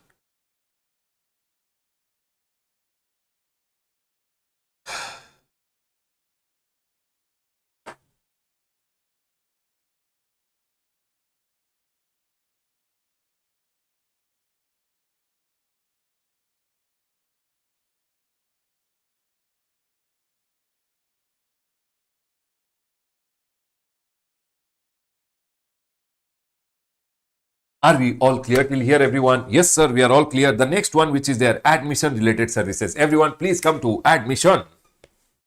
Admission means basically selling entry tickets. Admission means what, everyone? Selling entry tickets. Okay. Now, for example, I'm going ahead and selling entry tickets. I'm going ahead and selling entry ticket for museum. I have a museum. Baba, all these museums which are there. How will I have a museum? One museum is there. Museum is selling the ticket. National Park is selling the ticket. Wildlife Sanctuary is selling the ticket. Tiger Reserve is selling the ticket. Zoo. You went to meet your friends in the zoo. Only for classroom purpose, everyone. You went to meet your friends in the zoo. Whatever tickets are there, there is no GST. Whatever value, 1 lakh rupees ka ticket also no GST, because it's a museum, national park, wildlife sanctuary, tiger reserve, or a zoo. There is no GST. Done. The next one, if entry tickets are sold for protected monument like the Taj Mahal, all these protected monuments are declared as a protected monument under the Archaeological Sites and Remain Act of the government, or any state government ka act mein, if it is declared as a protected monument. Nothing, they will not tell you in the exam, they'll tell you Qutub Minar, a protected monument ka tickets are sold. Baba, there is no GST. Any amount, there is no GST. The next one over here. They told circus, dance, theatrical program, drama, ballet, award function, concert, pageants. Pageant means ramp walks, Baba, all these fashion shows, music performance, any recognized sporting event other than recognized sporting event. Can you tell me, everyone, recognized sporting event other than recognized to cricket, hockey, etc. What is other than recognized? Which is not recognized sporting event? Can you tell me the example? You remember my drawing, everyone? Sir, yes, we remember. You had gone ahead and drawn this in the class. This is a cow. Baba, we have the Jallikattu festival, which is cow running behind human being running behind cow. That Jallikattu festival which happens, correct? In this scenario, what happens? This is not a recognized sporting event. Whatever tickets are sold, there will be no GST if the amount is only up to 500 rupees per person. Remember, basically they are going ahead and trying to cover over here regional sports which are there. Okay, sir? Done. Next. Or any recognized sporting event or planetarium. If the tickets are sold and the consideration is only up to 500 per person, it is exempted. More than 500, full amount goes taxable. Done. People, on the right hand side, all these FIFA related activities which are there, no, this time they have gone ahead and means I don't like it. You can just read it. Don't cut it and all. Read if you want to. Total bakwas, not required, everyone. You can ignore it also if you want to. Done, sir. This point is clear. Now, if you want to go down over here, you see some examples I have gone ahead and given. Water park, not exempted, taxable. Amusement park, taxable. Film city, snow city, theme park, always taxable. Cinema hall, always taxable, everyone. Okay? This only for example I have given. Now, one of the most important point which you can see in the exam is over here. If there's an artist who is there, and they are performing in folk or classical art form of music, dance, theatre. Baba, I am going ahead and I am a folk and classical. Government is trying to preserve over here the folk and classical art form of music, dance or theatre. I went in and told the government, I will do, not government, I was called by an organizer. He told me, sir, can you please come and do Bharatnatyam? I went and did Bharatnatyam. Or he went in and told me, sir, can you please do Kathak? I went in and did Kathak for the opening ceremony. Now what they are trying to say over here, if anyone is going ahead and performing in folk or classical art form for someone, in whether I am singing music for them, dance for them or theatrical program, it is exempted if the consideration I am charging is only up to 1.5 lakh. You tell me, you called Shah Rukh Khan. Shah Rukh Khan came and did lungi dance for you. Baba, it is always taxable. It is not exempted. If anyone is coming and doing folk and classical art form of music for you, dance for you or theatre, then he will or she will not charge any GST. Shah Rukh Khan came and did lungi dance for you. Always taxable. Those are never exempted. Okay? Now remember one thing, one person you went and hired as the brand ambassador of your company, and that person is now doing promotion of your product. Even if they are doing a dance which is a classical dance, but because they are the brand ambassador of your company, whatever amount they will go and charge GST will come. Means all these people, if you make your company a brand ambassador, then it is always taxable. This point I have gone ahead and seen in the exam. That's why I'm telling you to be very careful. And the next, this you can see it in the exam over here, wherein they can tell you about might be a recognized sporting event, etc. 500 rupees is exempted. These 2 points are the most important. Otherwise, this C graded from exam point of view. Done, sir. This point is clear. We are done with your admission related services. Please tell me if you have a doubt, or else can I close the discussion, everyone?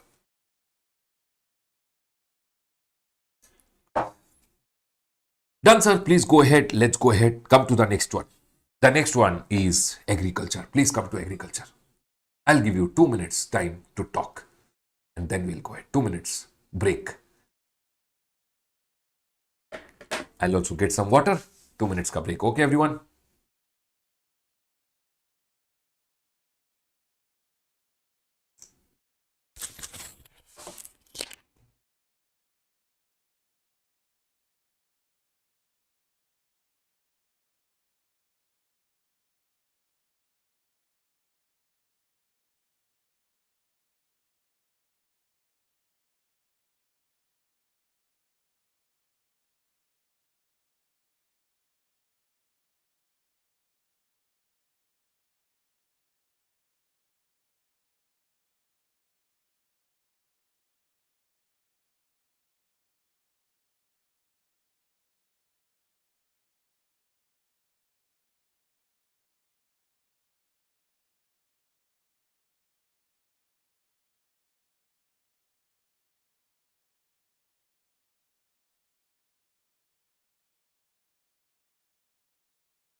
Can we go ahead, everyone?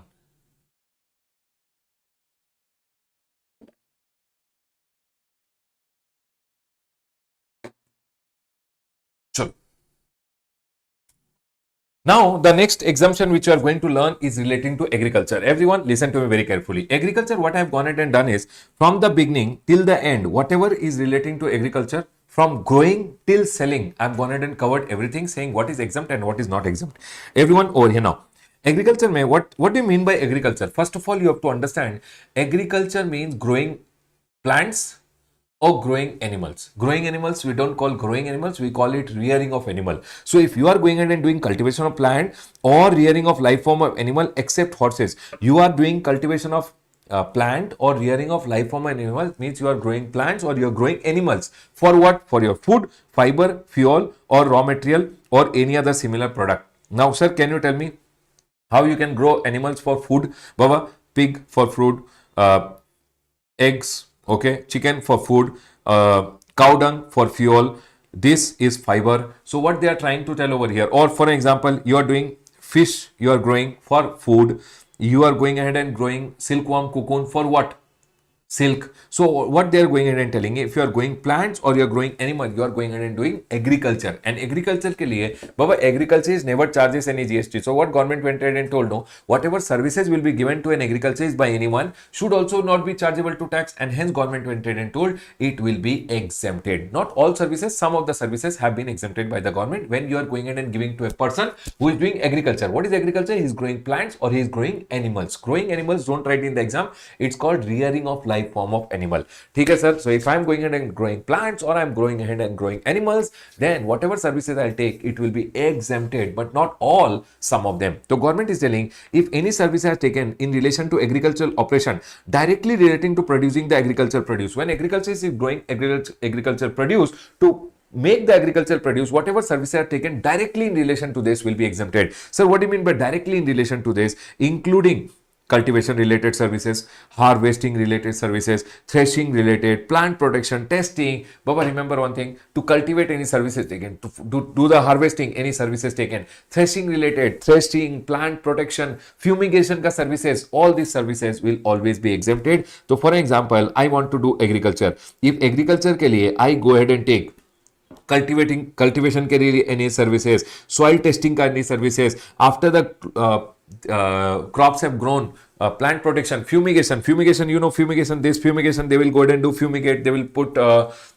smoke on the plants. Yes sir, this point is clear. Then they are going ahead and telling, now over here they went ahead and told, if anyone is renting agricultural machine, I wanted a tractor on rent, I took it on rent, that person will not charge in GST. I wanted a land to do agriculture, one person gave me a vacant land, with or without one small hut is there or not there, doesn't matter, with or without any incidental structure, if anyone is giving me a land, he will not charge in GST. To do agriculture, I want laborers, one person is supplying me laborers, there will be no GST. So sir, can you tell me in the first stage what happened? Government went ahead and told, Ramesh, you want land on rent, no GST. If somebody is giving you, want tractor on rent, no GST. You want laborers to do the agriculture, no GST. Now, if anyone is helping you with cultivation of plant, no GST. Soil testing, soil plant protection, no GST. After the agriculture is done, what will happen? Now, after the agriculture is done, there will be a lot of processes which will be done at the farm. Agricultural farm mein, lot of process will be done, like husking, dehusking, trending, pruning, cutting, drying,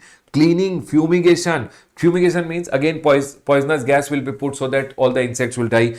Sorting, which is the good one, which is the bad one, sorting will be done. Grading, A graded, B graded, C graded, all the grading services will be given. Cooling, bulk packing, so that big gunny bag mein packing will be done by someone for you. All those services when you take from someone, which do not change the essential characteristic but just makes it marketable for the primary market. Primary market means mandi. What happened? No, you went ahead and took fumigation ka service, plant ka sorting ka services, husking, dehusking, all these services which you took at your agricultural field, because of which your agricultural produce remaining agricultural produce only. You got the cleaning of the agricultural produce done. You got it packed in a big bag so that you can go ahead and take it to the primary market, the mandi. Then all those services which are given by someone to you will also be exempted. So for example, I told one person, please come and do the grading of my apples which are there. Please come and do the sorting of my apples, which are good, which are bad one. All the services given to me will be exempted, provided my agricultural produce remains agricultural produce. If any service I take because of which my agricultural produce becomes non-agriculture, then it is taxable. Remember, it should not change the essential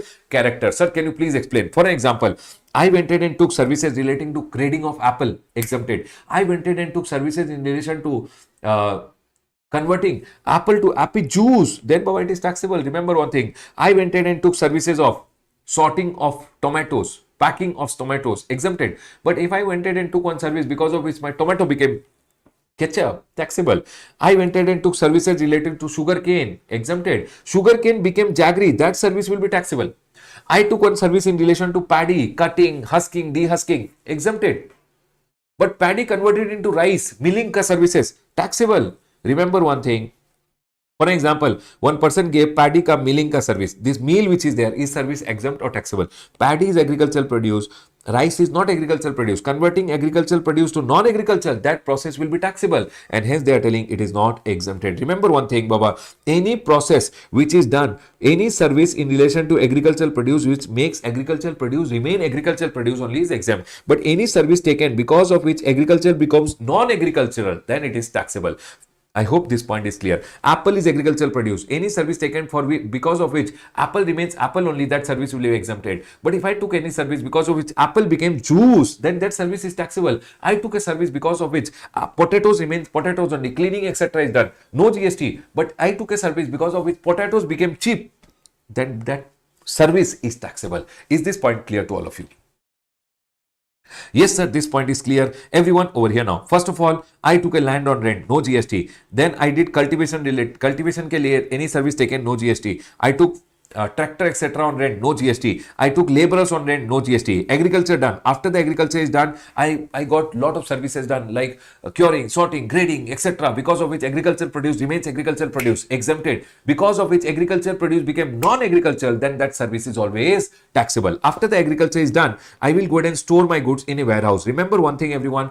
I went in and told one person, can you store my goods? He went in and gave me warehousing services. Whenever anybody gives me warehousing services, so for example, I have a big godown which is there. I told you want to store your goods, you can store your agricultural produce with me. Whatever rent I'll charge you, I'll not go ahead and charge any GST. If I'm going ahead and giving you warehousing service, whatever warehousing charges I'll take, I'll not charge any GST. What they're telling everyone, warehousing of agricultural produce or rice. Rice is not agricultural produce, but if I'm giving warehousing services for agricultural produce or rice, it will always be exempted.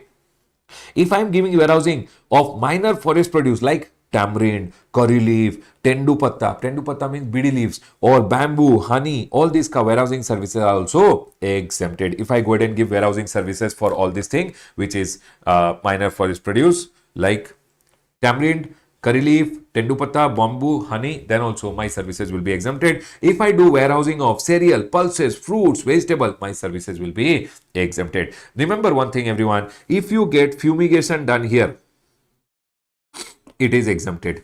If you get fumigation done here, it is exempted. But fumigation done in a agricultural produce ka warehouse is always taxable. Warehouse is always taxable. So for example, I run a big warehouse. You are going ahead and doing fumigation services in my warehouse for the agricultural produce. You came and did the fumigation. You put poisonous gas. Your services to me will be taxable because you are doing it in a warehouse. Done, sir. This point is clear. After the agricultural produce is ready, it will be sold. Correct, everyone? So for selling of the agricultural produce, there are agricultural produce marketing committee. They will go ahead and take your agricultural produce and they will sell it. Whatever is their commission, on their commission also there is no GST. For example, I am an agent. Under the Agricultural Produce Marketing Committee, I am an agent. I go ahead and take the agricultural produce and sell the agricultural produce. I take the agricultural produce and sell it. Whatever commission I will go ahead and charge from the agriculturist or from the person who I am selling, I will not charge any GST. That's all they have gone ahead and told. After the agricultural produce is sold, what will happen, everyone? Loading will happen. Remember, loading, unloading, packing, storage of agricultural produce. Anyone going ahead and doing this for you, what they are doing? They are loading, unloading, packing, storing your agricultural produce or rice. They will not charge you any GST. After the agricultural produce is loaded, what will happen? Transportation will happen. We have already learned over here, transportation of agricultural produce is always exempted. Sir, transportation of agricultural produce, rice, by what? GTA, rail, or ship is exempt. Air is not exempted because I did not write air here. Air is not exempted. Done, sir. This point is clear. People, I hope you guys understood agriculture related services. What we went ahead and understood over here. People, I'll tell you once again. First, agriculture related. What happened over here? You went ahead and took some services wherein one person went ahead and gave cultivation related service, exempted. Land on rent, exempted. Agricultural machines on rent exempted, laborers on rent exempted. After the agriculture is done, farmhouse mein, agricultural farm mein, whatever services are given because of which agriculture produce remain agriculture exempted. Agriculture become non-agriculture taxable. After the agriculture is done, storing ka services, basically warehousing services exempted. After that, selling ka services exempted. After that, transporting the services, loading, unloading, transporting the services of agricultural produce or rice is also exempted. Are we all clear with this point? Besides this, in this chart, everything is just for going through purpose. One point you can remember over here, any artificial insemination of livestock, baba, sheep, goat, etc. To multiply them, you go ahead and get art, like how human beings have IVF technology to make babies. For animals, we go ahead and call it artificial insemination, and that is also exempted, but not for horses. Remember one thing, any services taken for horses is always taxable. Other than that, everything in this chart is okay. You can just go through, nothing very important. I've told you from the beginning till the end of agriculture, whatever is exempted, remaining are just for you to go through. Okay? Sir, what kind of a chart it is? I have hardly seen B or C graded. You can go ahead and classify. I've not seen many times questions being asked from this chart. Just for you, whatever important points were there, I've gone ahead and told you. Now, we will go ahead and do the next chart, which is healthcare. Healthcare is B graded. Sometime one question comes in the exam. Please come to healthcare, everyone. Please come to healthcare, everyone. See, Baba, exemption as a chapter, no, we can go ahead and spend hours together to go ahead and spend time. Exemption as a chapter, you can spend hours to learn it. In practical class also, we go ahead and do it 2-3 days. Aram se slowly, one chart we analyze. But when we are doing a revision, no, from exam point of view, we have to cover how much we can quickly cover so that you can revise it again and again. Done, sir? Chalo. Now, everyone over here, we are going to do health services. Healthcare services, B graded chart, everyone. Let's go ahead and cover. Healthcare. What do you mean by healthcare? I have seen questions coming on this. It's a good one. Listen. Care of the health. Healthcare service. First of all, you have to understand healthcare services are what, and healthcare services given by whom are exempt. That we'll talk later. Healthcare services means any services by way of diagnosis, treatment, and care. You went to the hospital, first they diagnosed whether you have a problem.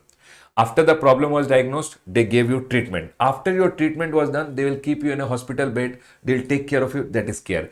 Diagnosis, treatment, and care. All the 3 phases are covered. You went to the hospital. First of all, one person went to the hospital. They diagnosed you have a problem. Then they will do your treatment. After that, the treatment, the care will be done. All the 3 are covered in healthcare. Now, if diagnosed, treatment and care, DTC, diagnosed, treatment and care is done for what? Pregnancy, abnormality, any illness, any injury or any deformity. Deformity means sometimes you'll see people are born with something less. Might be hand is little small. Whenever it is something less, it is called deform. Okay, everyone. Now, what they are trying to say over here is, if anyone is giving diagnosis services, treatment services or care, diagnosed, treatment and care is health care if it is provided for pregnancy.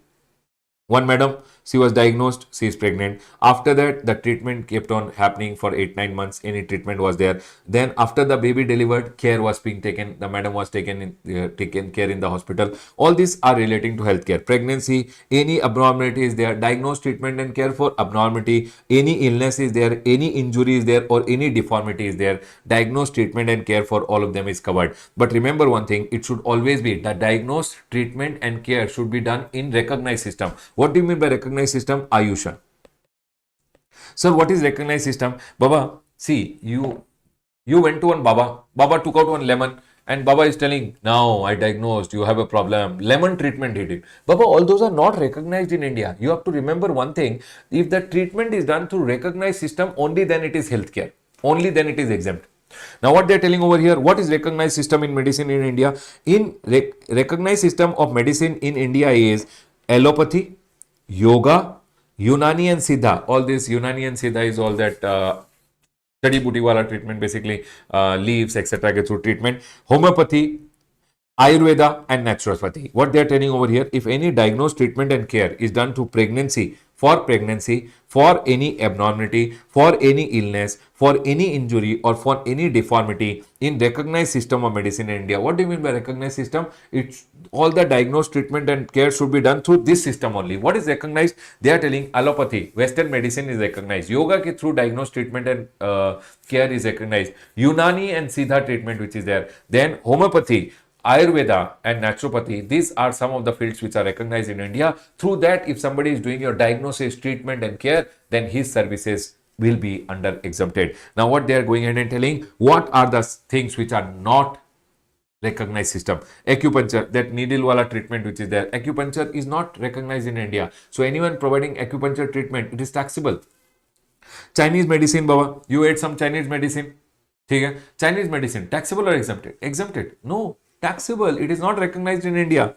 Taxable. Reiki treatment, taxable. All these are not recognized and hence it will always be taxable. Done, sir. This point is clear. Any diagnosed treatment and care done for pregnancy, abnormality, illness, injury and deformity in recognized system of medicine in India is always healthcare. Remember one thing, healthcare always includes services by way of transportation of patient to and fro clinical establishment. Means if a patient is taken to the hospital and brought from the hospital, that is also included in healthcare. Now, whether it is air ambulance, whether it is road ambulance, doesn't matter. Done. Here, very important, everyone, you should remember, hair transplant and cosmetic surgery is not included in healthcare, Baba, if it is for beautification. But if it is to restore or restructure defect or injury, for example, one baby was born with a cleft lip. Now, in this scenario, the baby cut treatment has to be done. That will be covered. That baby cut treatment which will be done for this cleft lip will be covered in healthcare even if it is cosmetic surgery. But for example, this is over here. Who is this? Harsha. Okay. Harsha which is there. Harsha hair treatment, he got it done. Now, Harsha ka hair treatment when it is done, it is for beautification. When you can afford beautification, you can afford GST also. It is not exempted. Done, sir. This point is clear. Sir, can you tell us what did you tell in healthcare? I went and told what is healthcare? Diagnose, treatment and care for pregnancy, abnormality, illness, injury and deformity. In which system? Everyone, recognized system of medicine. Allopathy, yoga, Unani, Siddha, homeopathy. Then A for which one did I miss over here? Ayurveda and N for naturopathy. And then transportation of patient is also healthcare. And the last one over there, they went ahead and told if it is hair transplant and cosmetic surgery for any beautification, it is always taxable. If it is to restore or restructure any injury, any problem, deformity, then in that scenario, they are going ahead and telling that will be covered under healthcare. Done, sir. This point is clear. Now, healthcare services given by whom is exempt? Healthcare by whom is exempt? They went in and told healthcare services given by CAP is exempt. What do you mean by CAP, everyone? CAP means clinical establishment, any hospital, nursing home, sanatorium, anyone who is providing diagnosed treatment and care in pregnancy, abnormality, illness, injury and deformity is a clinical establishment, like your hospital, your nursing homes, all these are clinical establishment. If authorized medical practitioner, doctors who are recognized with the Doctors Ka Council, who are registered, are also providing healthcare service, exempt. P for paramedics. Paramedics means these are trained healthcare professional like nursing staff, physiotherapist, technician. Their services are also exempted because they are giving healthcare. Can you tell me healthcare services by whom exempt? Clinical establishment. All these are hospitals, etc. Authorized medical practitioner who are registered doctors.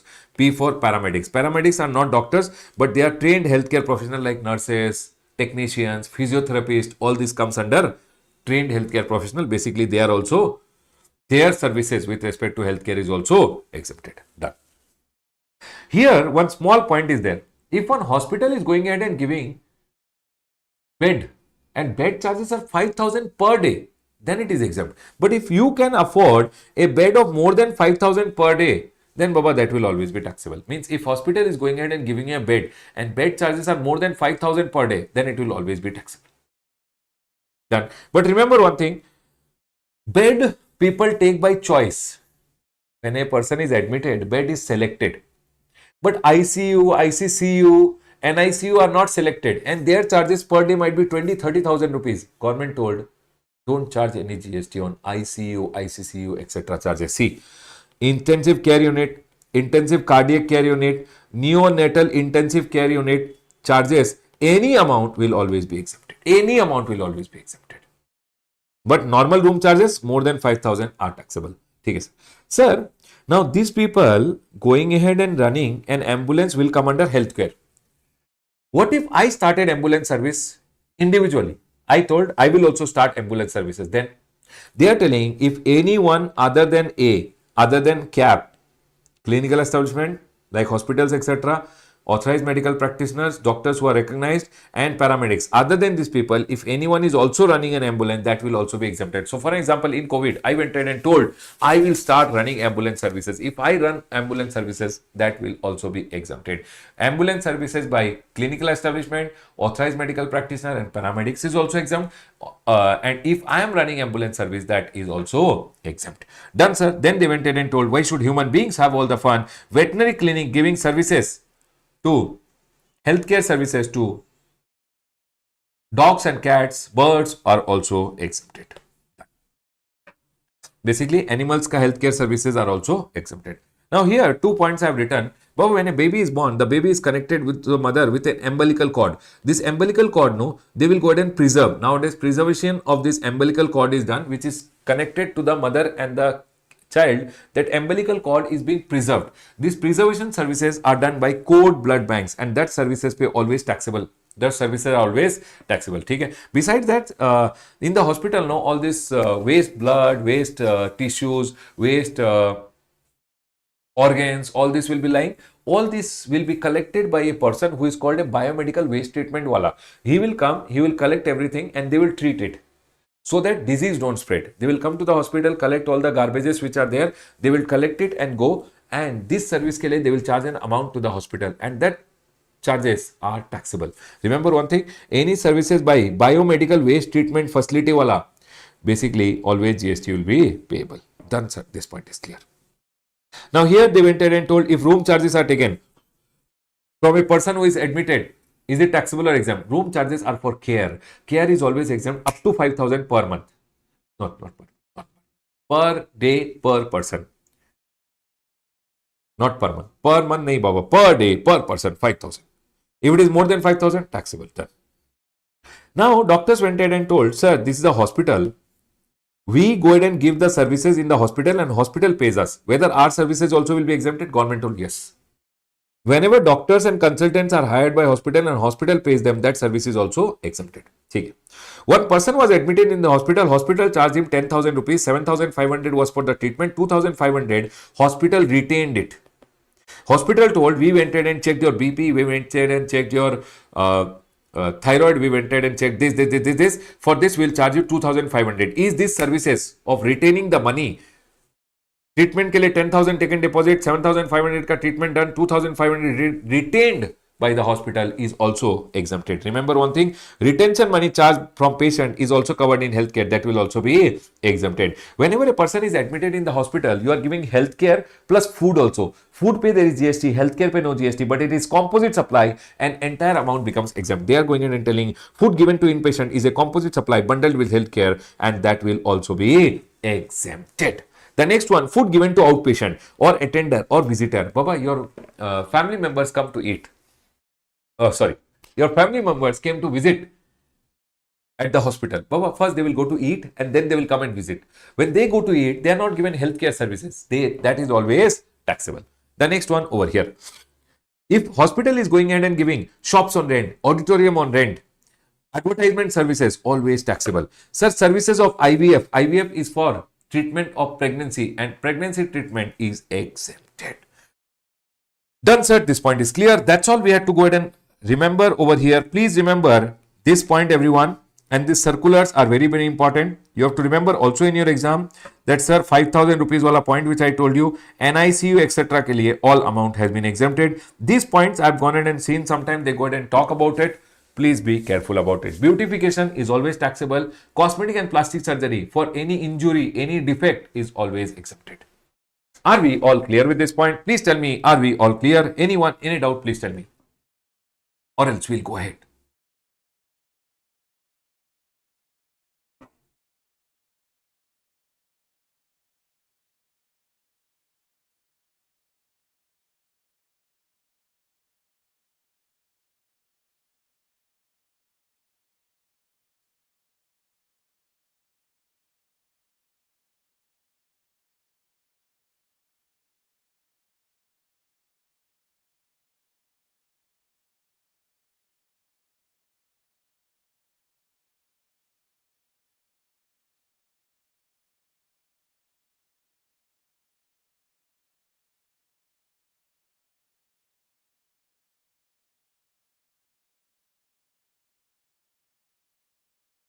Clear? People are telling all clear, sir. Let's go ahead. Everyone over here now. Now listen to me very carefully.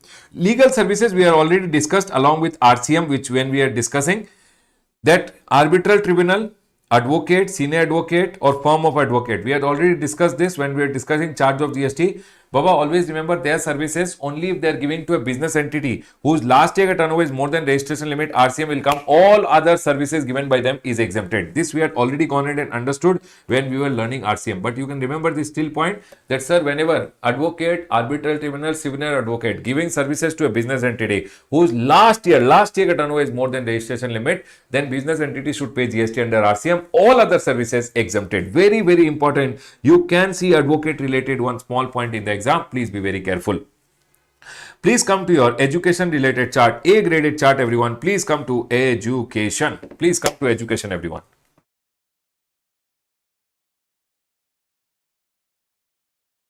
Please come to education, everyone. Now, educational services provided by an educational institution is exempted. Whenever educational services, everyone listen carefully, whenever educational services are provided by an educational institution to its student, faculty and staff, it is exempted. What do you mean by educational institution? Because only if an educational institution is going ahead and providing services to its student, faculty and staff, it is exempted. Sir, can you please tell us what do you mean by educational institution? So sir, they have gone ahead and told educational institution of three types. Number one, educational institution means preschool up to 12th. Baba, all these preschools are there, no schools. Your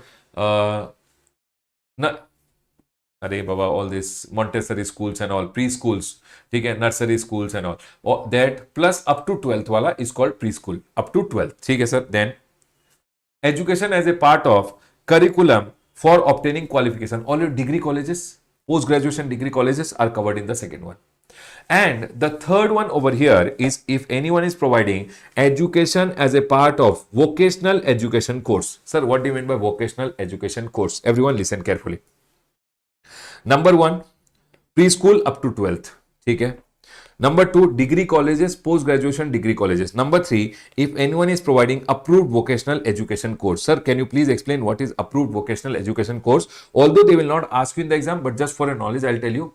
For example, there is a course which is given by Industrial Training Institute or center affiliated to National or State Council for Vocational Training. Baba, 1 minute. National Council for Vocational Education and Training is there. Okay? Under that, one Industrial Training Institute is there or Industrial Training Center is there. What they will go ahead and do, no? They will go ahead and give courses.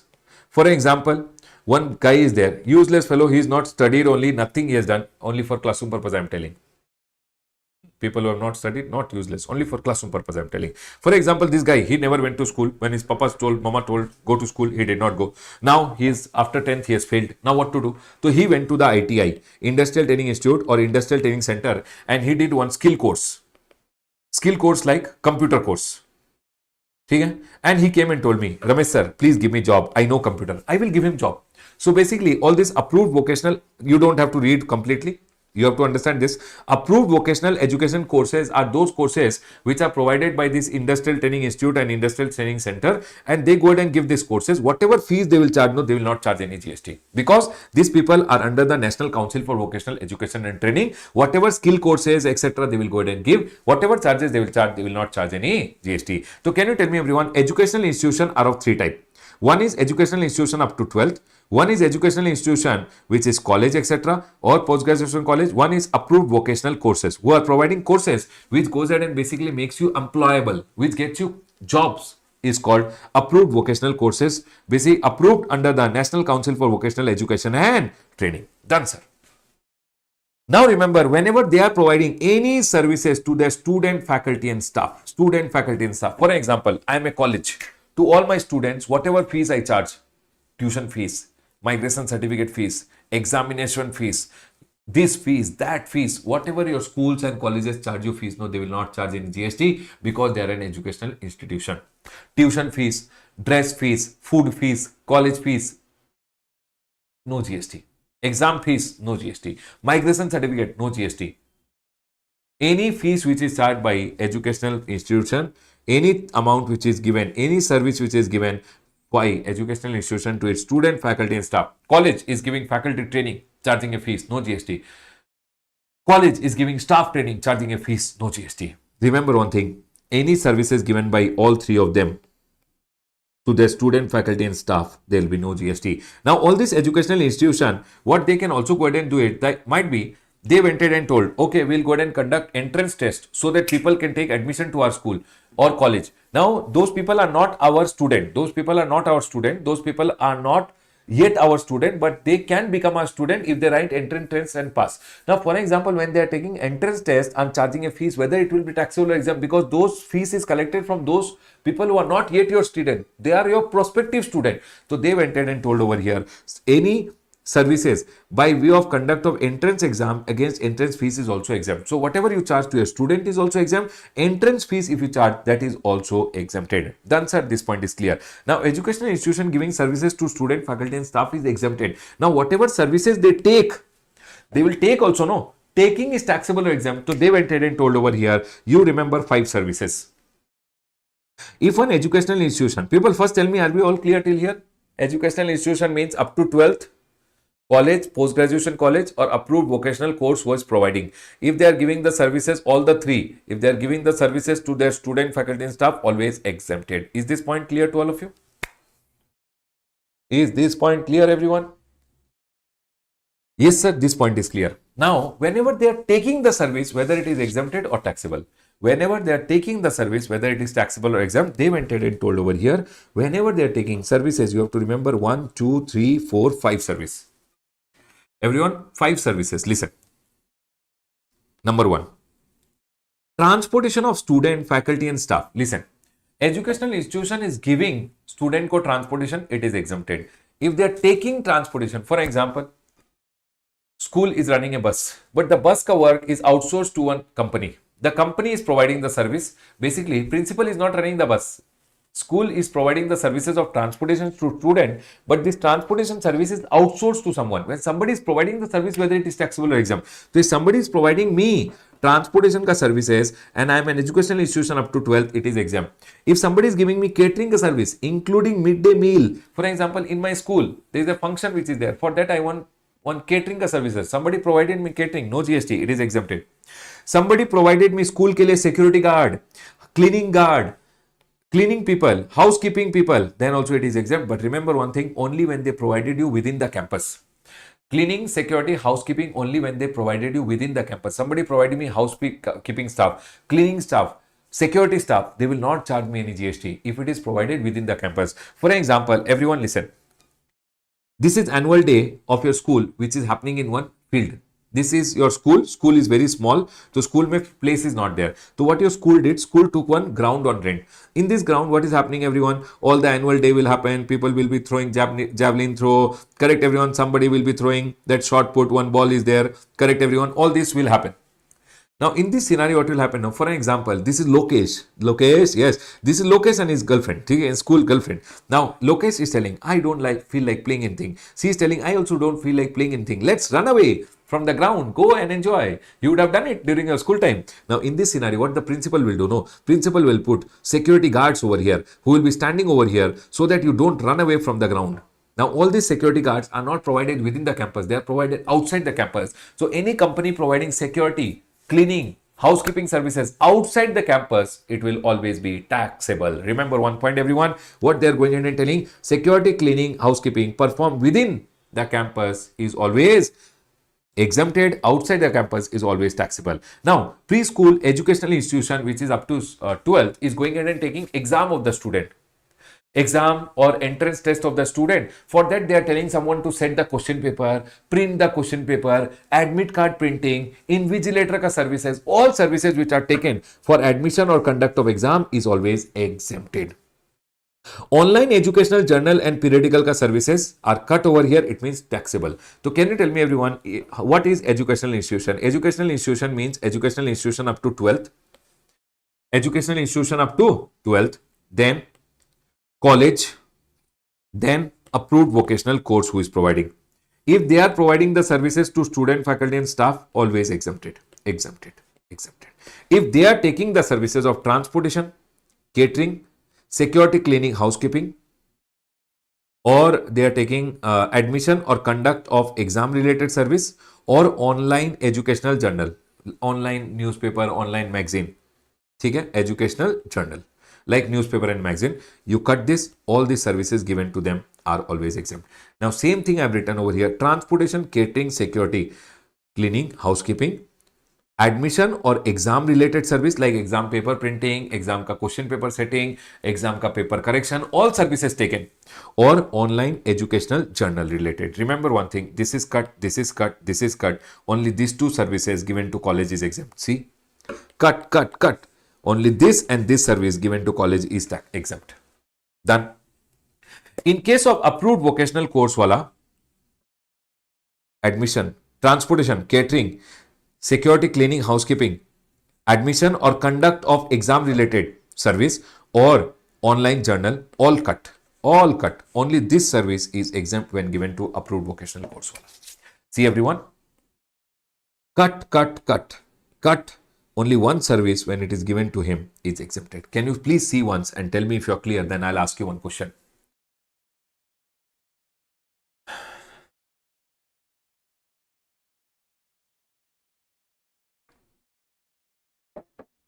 Yes, everyone.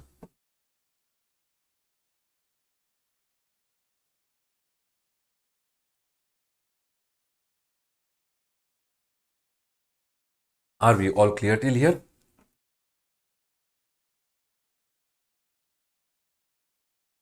Yes, sir. Yes, sir. Yes, sir. Tell me one thing.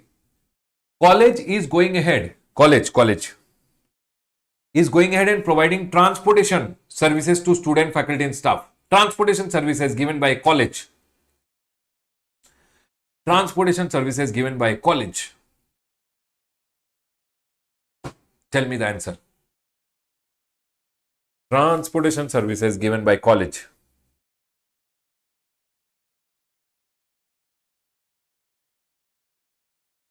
Quickly tell me the answer. Sir, transportation services given by college is exempt, exempt, exempt. Who told taxable? Exempt. Given is always exempted. Given is always exempted. Whether school, college or approved vocational course wala, given is always exempted. Taken, you will have to see. Arey baba, people who are telling taxable, given is always exempt. Any services given by college, school, approved vocational course to student is exempt. Taken may it is taxable. If taken by school, it is exempt. Taken by college, it is taxable. Taken by approved vocational course, it is taxable. I am not telling about taken. I am telling about giving. Is this point clear, everyone? Remember one thing. All the three, giving any service to the student, faculty and staff, fees collected is always exempted.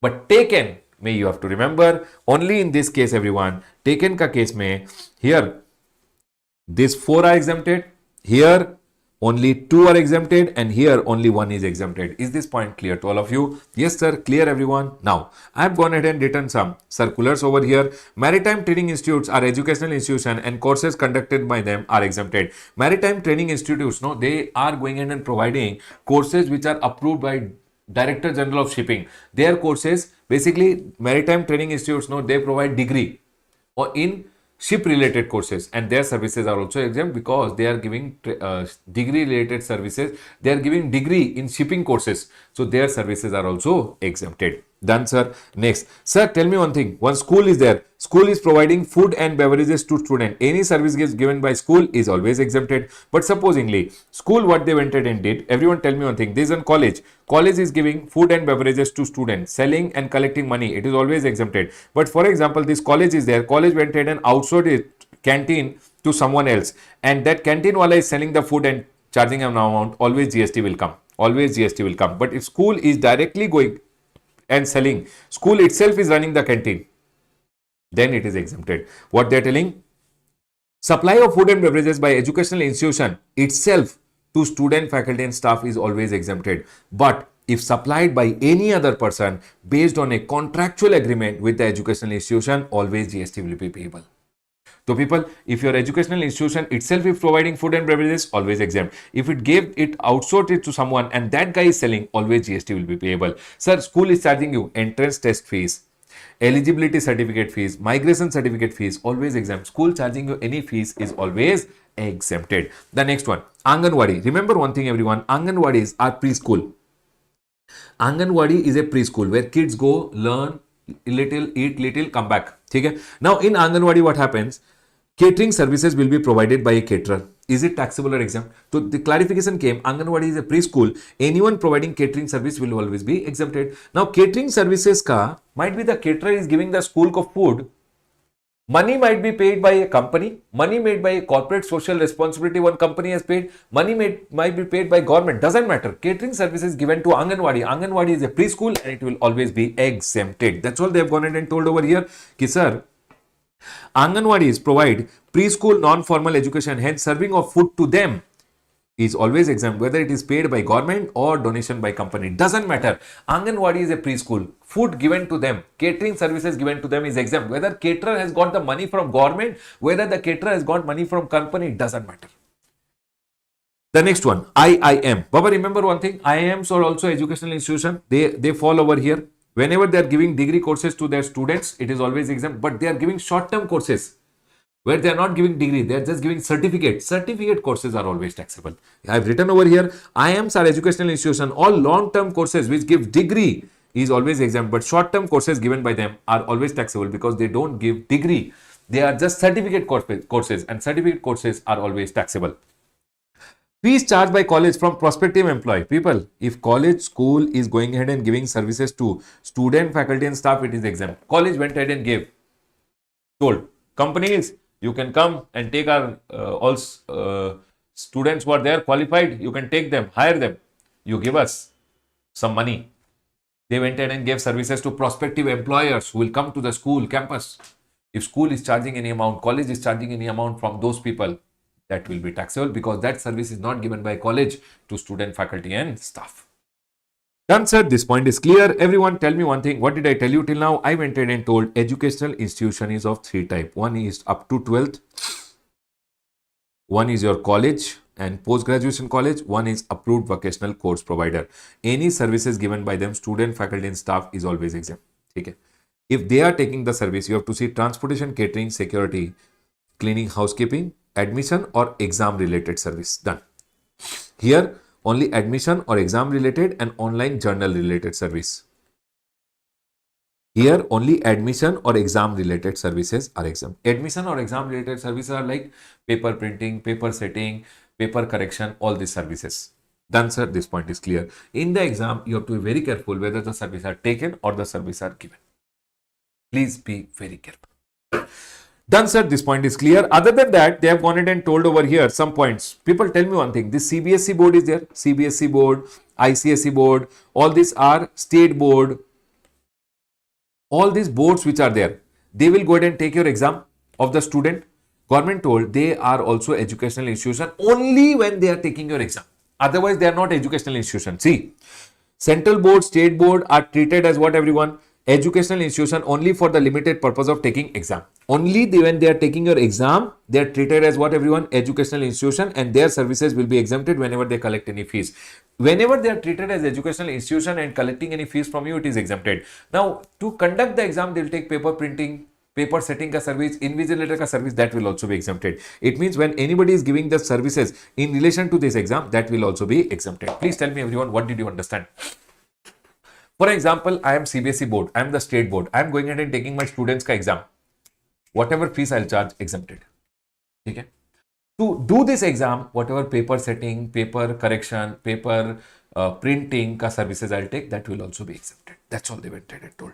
They told over here, see, services provided by board by way of conduct of exam is exempted. Input services taken by board to conduct the exam as a result, such as result publication, printing of admit card, question paper received by the board is also exempted. Means all the services taken with respect to this exam, because they are educational institution taking exam exempted over here. So to do this exam, whatever services taken also have been exempted. Done, sir. Now you tell me one thing, all these state boards, state board, central board, they will go ahead and give affiliation to your schools. This school is affiliated under central board. This school is affiliated under this board, that board, etc. Yes, sir. Now, all these affiliation services you have to remember. If any board is providing affiliation services by university to college is always taxable. Any university, Bangalore University affiliating your college, whatever amount charged, taxable.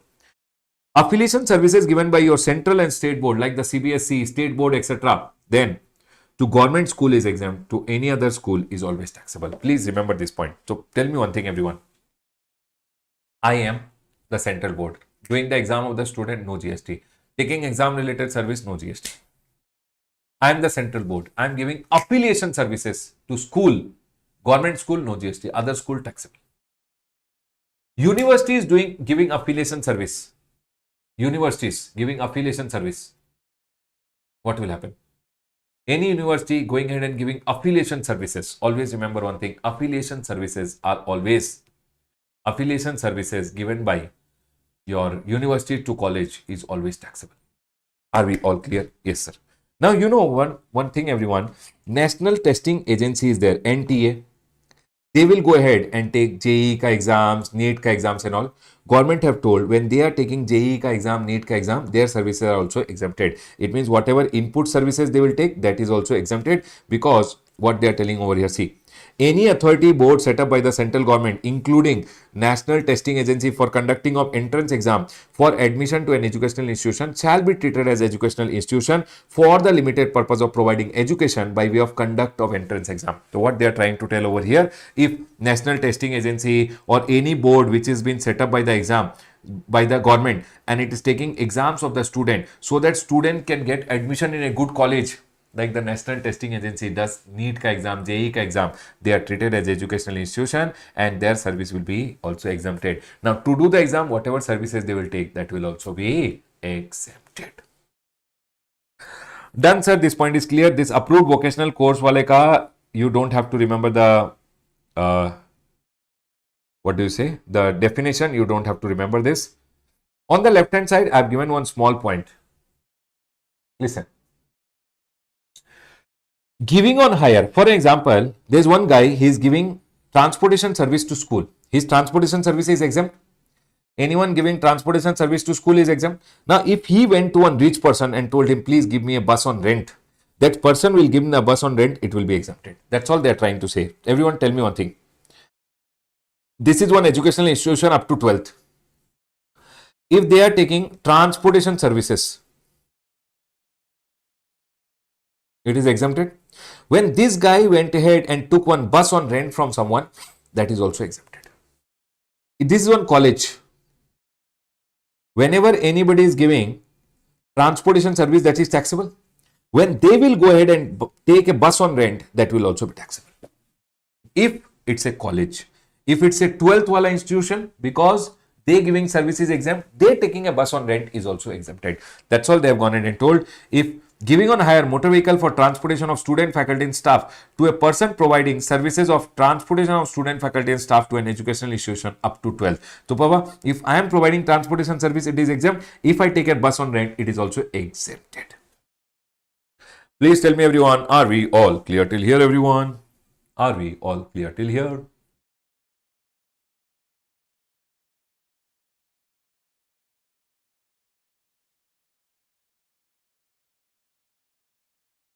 Here, education, I have gone ahead and told you, skill related some exemptions are there. These are for your reading at home. Don't leave it and go. Just go through once and go for exam. Okay? Corner mein, the skill related services which I have gone ahead and written, the skill related services exemption, you can just go through. Sir, what is important in this? Baba, everything is important in this. The most important point being this one.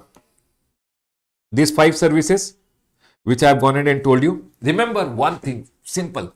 Any service by educational institution, 12th up to 12th, college or approved vocational, any service to student is always exempt.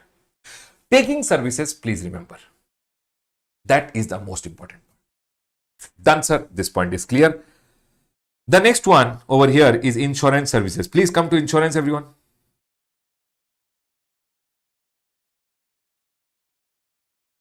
Please come to insurance. 1 minute I'll give you to think. Tell me if you have a doubt or else we'll go ahead.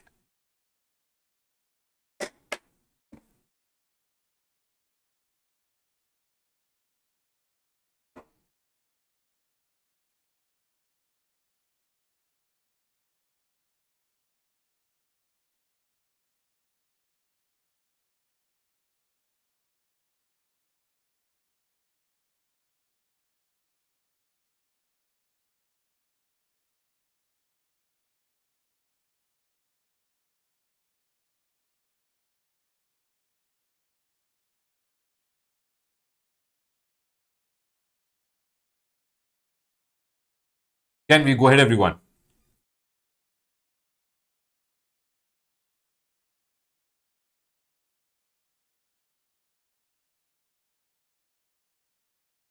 Chalo. Now we'll go ahead and understand about the insurances which are there. Everyone listen to me very carefully. This insurance ka chart which I've gone ahead and drawn, I've just gone ahead and drawn so that you can read the various types of insurances which are given.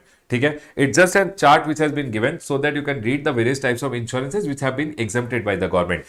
The most important point which I want to go ahead and talk in this chart, Baba, this chart is very miscellaneous. You can just go through all the insurances ka name. That's all. I don't have to teach anything in this. One point which I want to go ahead and talk in this chart is this one, which is an amendment ka point. Very, very important from exam point of view also. I want to go ahead and talk about this. This is an amendment.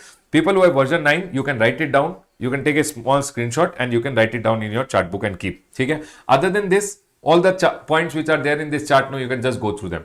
Now, I want to talk about life insurance services. Everyone listen to me very carefully. What government have gone ahead and told, for example, this is the HDFC company and they are going ahead and giving life insurance of a person, or it can be health insurance, life insurance and health insurance. Either the person has taken for himself or he has taken for his family, his wife, his kids. Okay? Whatever premium will be connected. Baba, whenever life insurance services, health insurance services are given, whatever premium will be collected, government is selling the premium pay, there will be no GST. Government is encouraging life insurance and health insurance and government is selling. Whenever one insurance company is selling life insurance, health insurance, whatever amount is collected, don't charge any GST. Whether the individual has taken or the individual has taken for his family. Means I have gone ahead and taken life insurance from HDFC. I paid them premium, they will not charge GST. I have taken health insurance from HDFC. I have paid them premium, they will not charge any GST. Whether I have taken for me or my family, which is there, my kids, whatever is my family. I hope this point is clear. Done, sir. This point is clear. Now, so they're telling services of life insurance and health insurance and reinsurance. What do you mean by reinsurance? I'll talk about it. Where the insured is not a group. Explanation. Exemption applies to insurance of individual or individual and family of the individual. So me and my family ke liye, if I've taken life insurance or health insurance, whatever premium I'm paying, there is no GST. But it should not be a group insurance. For an example, everyone over here now. This is HDFC. HDFC ke paas, I went and told for my whole Ramesh Soni classes, all my employees which are there, all my employees of Ramesh Soni classes, I want to take the insurance. In this scenario, HDFC will give me group insurance and HDFC will charge me a premium. Although this is a life insurance only, or might be I have taken health insurance with respect to my whole group, whatever premium charge GST will come. There is no exception. Companies, what they do, big companies, what do they do? For all the employees, they do it. They go in and tell the insurance company, do the insurance of all my employees. You charge a premium, life insurance, whatever premium charge, no GST. Whatever health insurance ka premium charge, sorry everyone, sorry. If it is group, whatever premium charge GST will come, whether it is for life or it is for health. If it is group means all the employees ke liye, GST will come. If it's a group. But if supposingly I went ahead and told HDFC, do my insurance, premium charged, no GST. I told HDFC, do mine and my family ka insurance, whatever premium charged, no GST. Is my point clear to all of you? That's all they've gone ahead and told. Services of life insurance and health insurance services where the insured is not a group. Explanation. Exemption applies to insurance of individual or individual and family of the individual. Sir, can you tell me what do you mean by reinsurance services? For example, HDFC did the insurance of Mukesh Ambani. And Mukesh Ambani told, I want 1,000 crore rupees ka insurance. For example, I'm telling. So HDFC went ahead and told Mukesh Ambani or any big person who is there, who is going ahead and taking a big insurance, okay, or small insurance, doesn't matter. I'm just giving for example. HDFC gave the insurance, life insurance over here. Okay. Now HDFC gave the life insurance and collecting 10 crore rupees premium. HDFC told Axis Bank, hey, can you please do the reinsurance? What if something happens to this guy? I have to pay 1,000 crore. I don't have. You do the reinsurance. When they will do the reinsurance, whatever premium will be collected, they will also not charge any GST. Both the premium pay, there will be no GST. Is the point clear to all of you? Because it's a life insurance. Life insurance I got the life insurance ka reinsurance done, also no GST. Health insurance I did, reinsurance also no GST. But if I do group insurance, I will charge GST. If I do group insurance ka reinsurance, also GST will come. Is the point clear to all of you? Remember, only exemption is for group, and that is the amendment ka point. Other than that, this chart is just to go through. Nothing very important from this chart. Just go through this chart. Take everyone, go through once. Don't leave it and go. Please come to the next chart. All the miscellaneous exemptions I have gone ahead and written here. Please come to the next chart. All the miscellaneous exemptions I have gone ahead and written here. Everyone, first tell me one thing. Are we all clear with this amendment which I have told you? Is everyone 100% clear? I'll now move to all the other exemptions which are there. In the other exemption, please come to other exemptions which are there.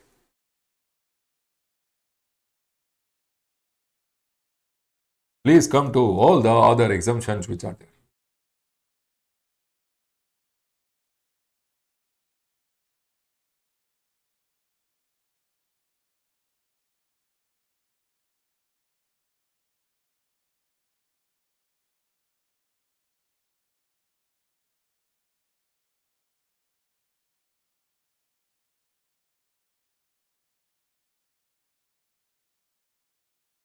Sir, can you show that amendment? Okay, here. Sir, please rub and show. No. Okay.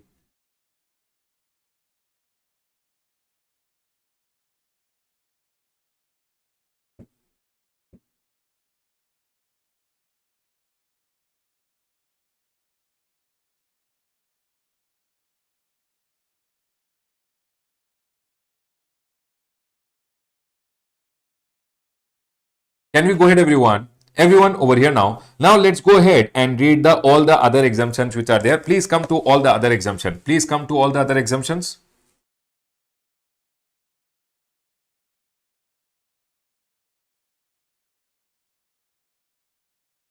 Wait, let me see if there is any amendment.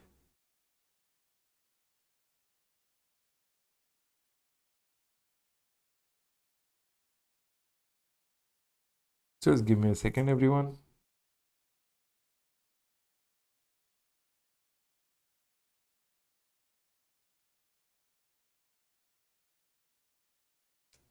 Okay. Chalo. Done copying. Okay. Everyone over here now, listen. Everyone over here. In these other exemptions, no. Everyone listen. Number one is this residential property wala rent.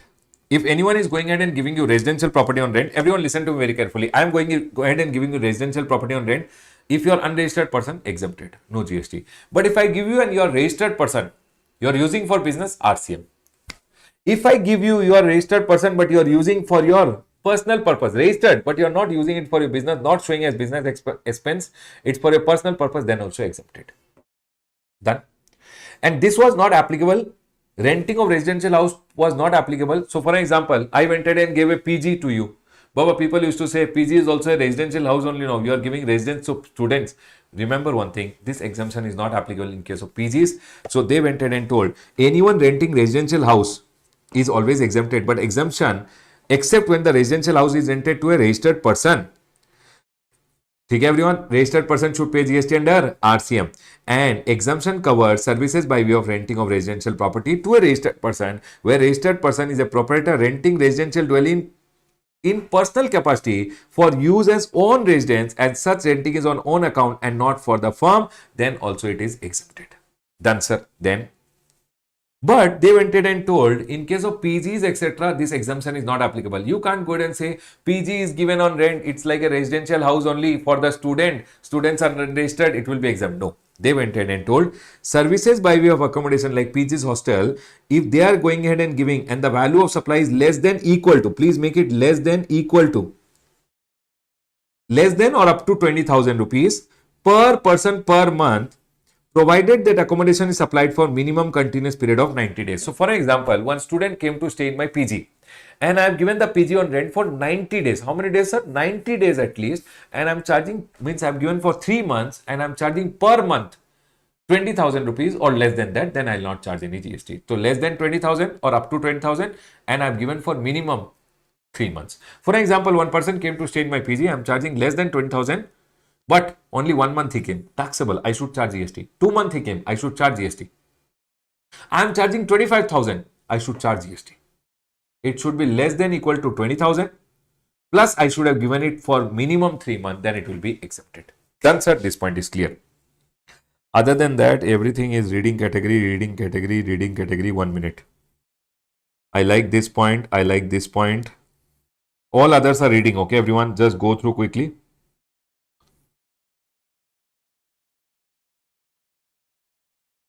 This already you know, interest on loans and advances is always exempt. Interest is always exempt, but interest on credit card is never exempted. Interest, if you are going in and charging an interest, interest is always exempt. But credit card company is charging credit card interest. You defaulted, you do not make payment, they charge you interest. That interest is always taxable. Okay, sir. This point is clear. This I had already told you. Business facilitator, business correspondent in rural area. Business facilitator, business correspondent ka services in rural area is always exempted. Okay, this you already know. This I have added one new point. Any R&D services against a grant supplied by governmental entity or a research association, university or college. For example, one governmental entity is there, a university is there, or a college is there, and they are going ahead and giving R&D services to the government, for which government is going ahead and giving them grant. Baba, giving of R&D services to the government, no GST, exempted.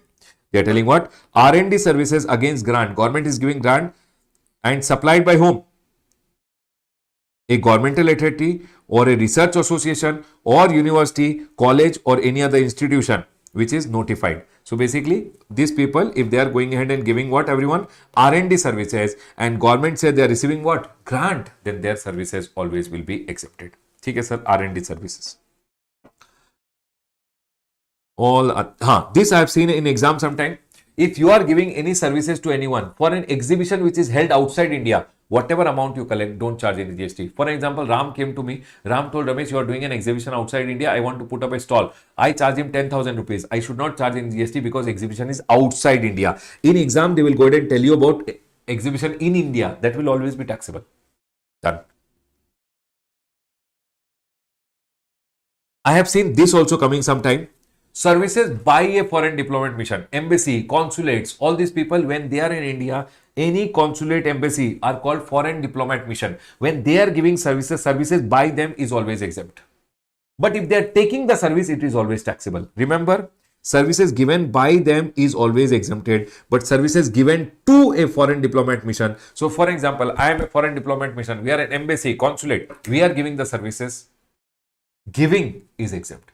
Taking, taxable. Please remember this point. Done, sir.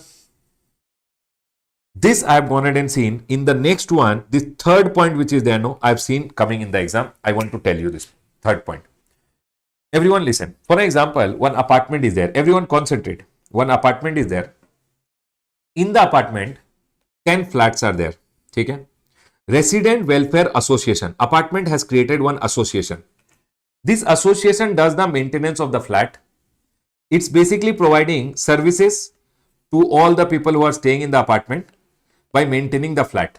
So from every flat owner, they will go ahead and collect per month an amount. If the amount is only 7,500 per month per flat, they will not go ahead and charge any GST. So basically, one apartment association is there. It is going in and providing services to the apartment ka people, and it is collecting basically maintenance of the common area, lift, pool, all this ka maintenance is done by the apartment association. That's called Resident Welfare Association. Okay?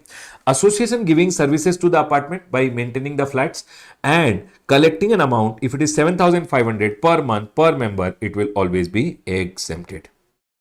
Done, sir. Now here, questions were asked and one clarification has come. This clarification I want you guys to remember. Listen.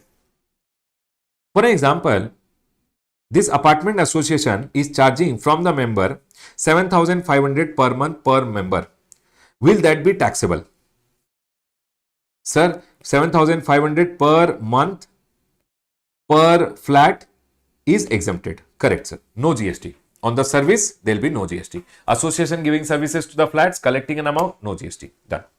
Okay. Now, one association is there, resident welfare association is there, the apartment is there. In the apartment, 10 flats are there. Apartment association is giving services for which the association is collecting 8,000 per month. Is it taxable? People will say yes, but they went ahead and told 1 minute. This association is collecting 8,000, 10 flats are there. For example, 10 flats are there. Into 10 flat is 80,000 per month. 80,000 into 12 month is 9.6 lakh per annum.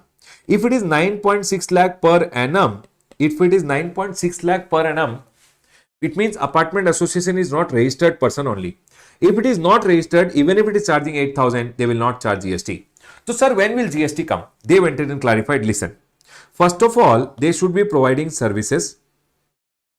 Okay. And they should have already been a registered person.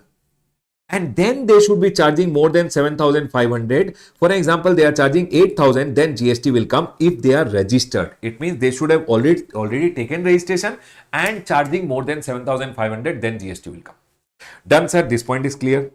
Thirdly, they are going ahead and asking, sir, what if the apartment association is already a registered person and whenever they are taking the service, giving the services, they are charging GST because they are charging 8,000 rupees per month. They are already registered. Might be their turnover is already crossed and they are registered and charging 8,000, so they are charging GST. Whatever raw material they will buy inputs, they will take services of plumber, electrician, they will buy machines, they will buy generator, etc. Will they get ITC? Government told, yes, they will get the ITC. Next. The next one, people went ahead and asked, sir, tell me one thing. For example, Ramesh sir has 2 flats over here. 2 flats means Ramesh sir paid 7,500 into 2 flat, 15,000 rupees. How much, sir? I paid for in the apartment, the services are given to me and I had 2 flats. So I paid 15,000. It will be taxable or exempted. So they went in and told 15,000 is for 2 flat.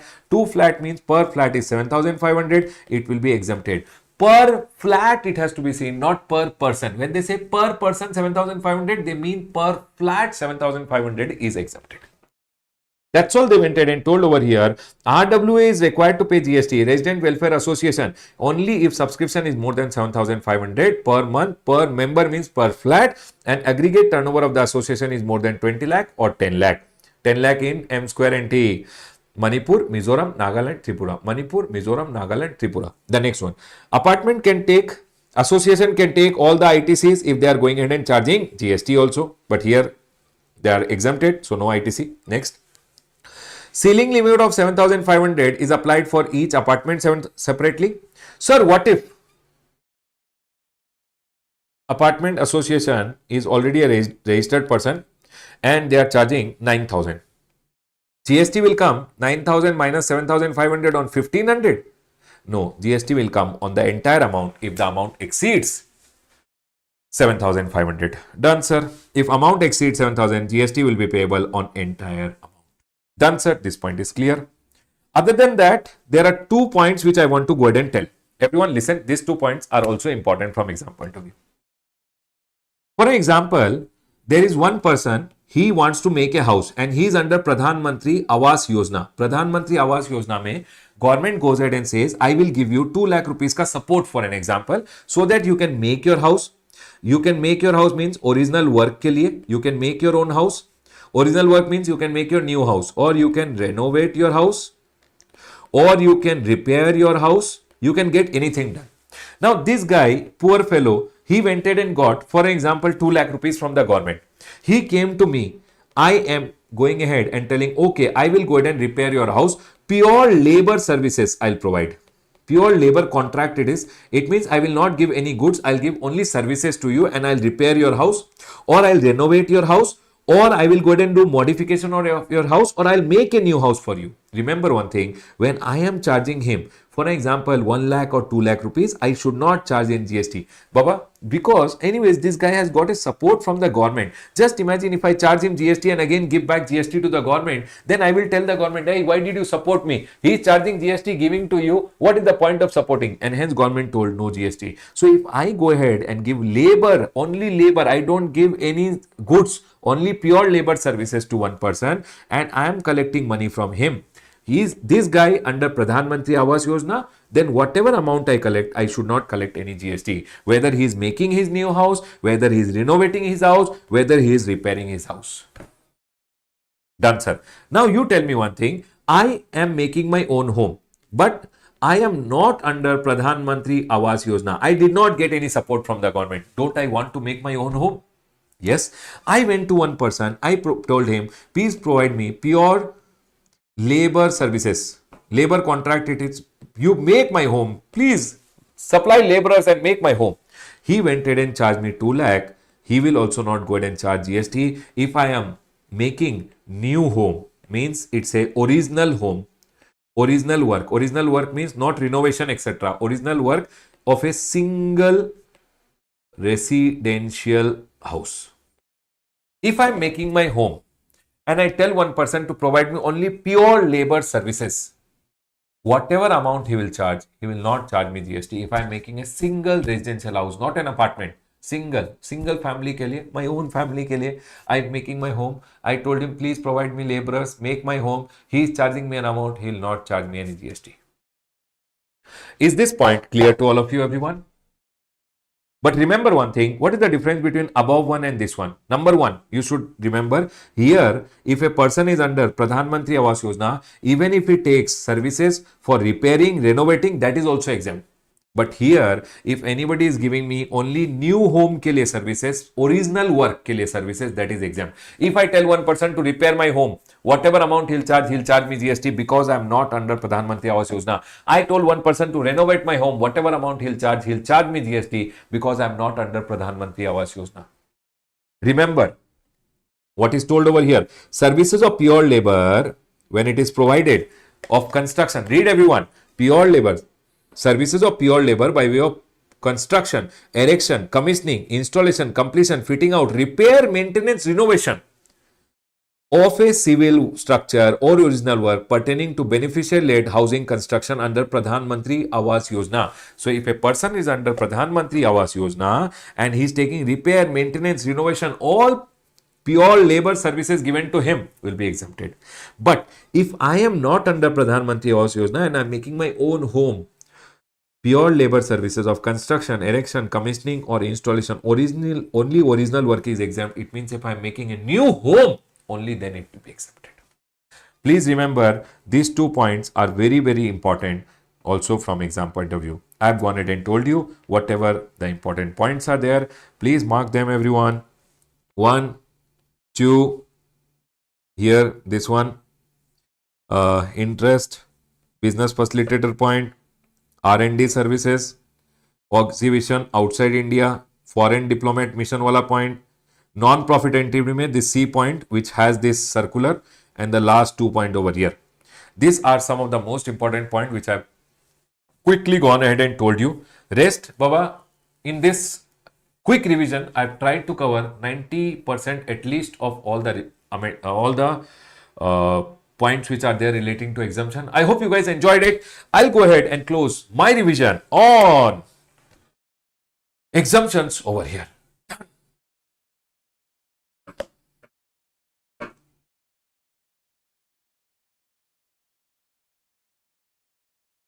Now listen everyone. Tomorrow morning I'll see you guys everyone. Please be in the group CA Ramesh Soni Inter GST CA Ramesh Soni Inter GST. Mostly tomorrow morning we'll have 7:30 time only. By chance any change is there, I'll let you guys know in the group. Okay? Tomorrow I plan to go ahead and complete. Listen everyone. Tomorrow what are we going to do? Tomorrow I'll teach you value of supply. Everyone listen carefully. Tomorrow I'll teach you what? Value of supply. Everyone. Tomorrow I'll teach you value of supply. Okay? Because there is an amendment, I will go ahead and do it. Chapter number Tax invoice, you will do it as homework today. Please write down your homework. Tax invoice, you will do it as homework. Accounts and records, you will do it as homework. And e-way bill, you will do it as homework. There is no amendment in these three, so I will not be going ahead and doing it. All these three, you will be going ahead and doing. Which one? Tax invoice, you will do it. Accounts and records, you will do it. And e-way bill, you are going to do it today.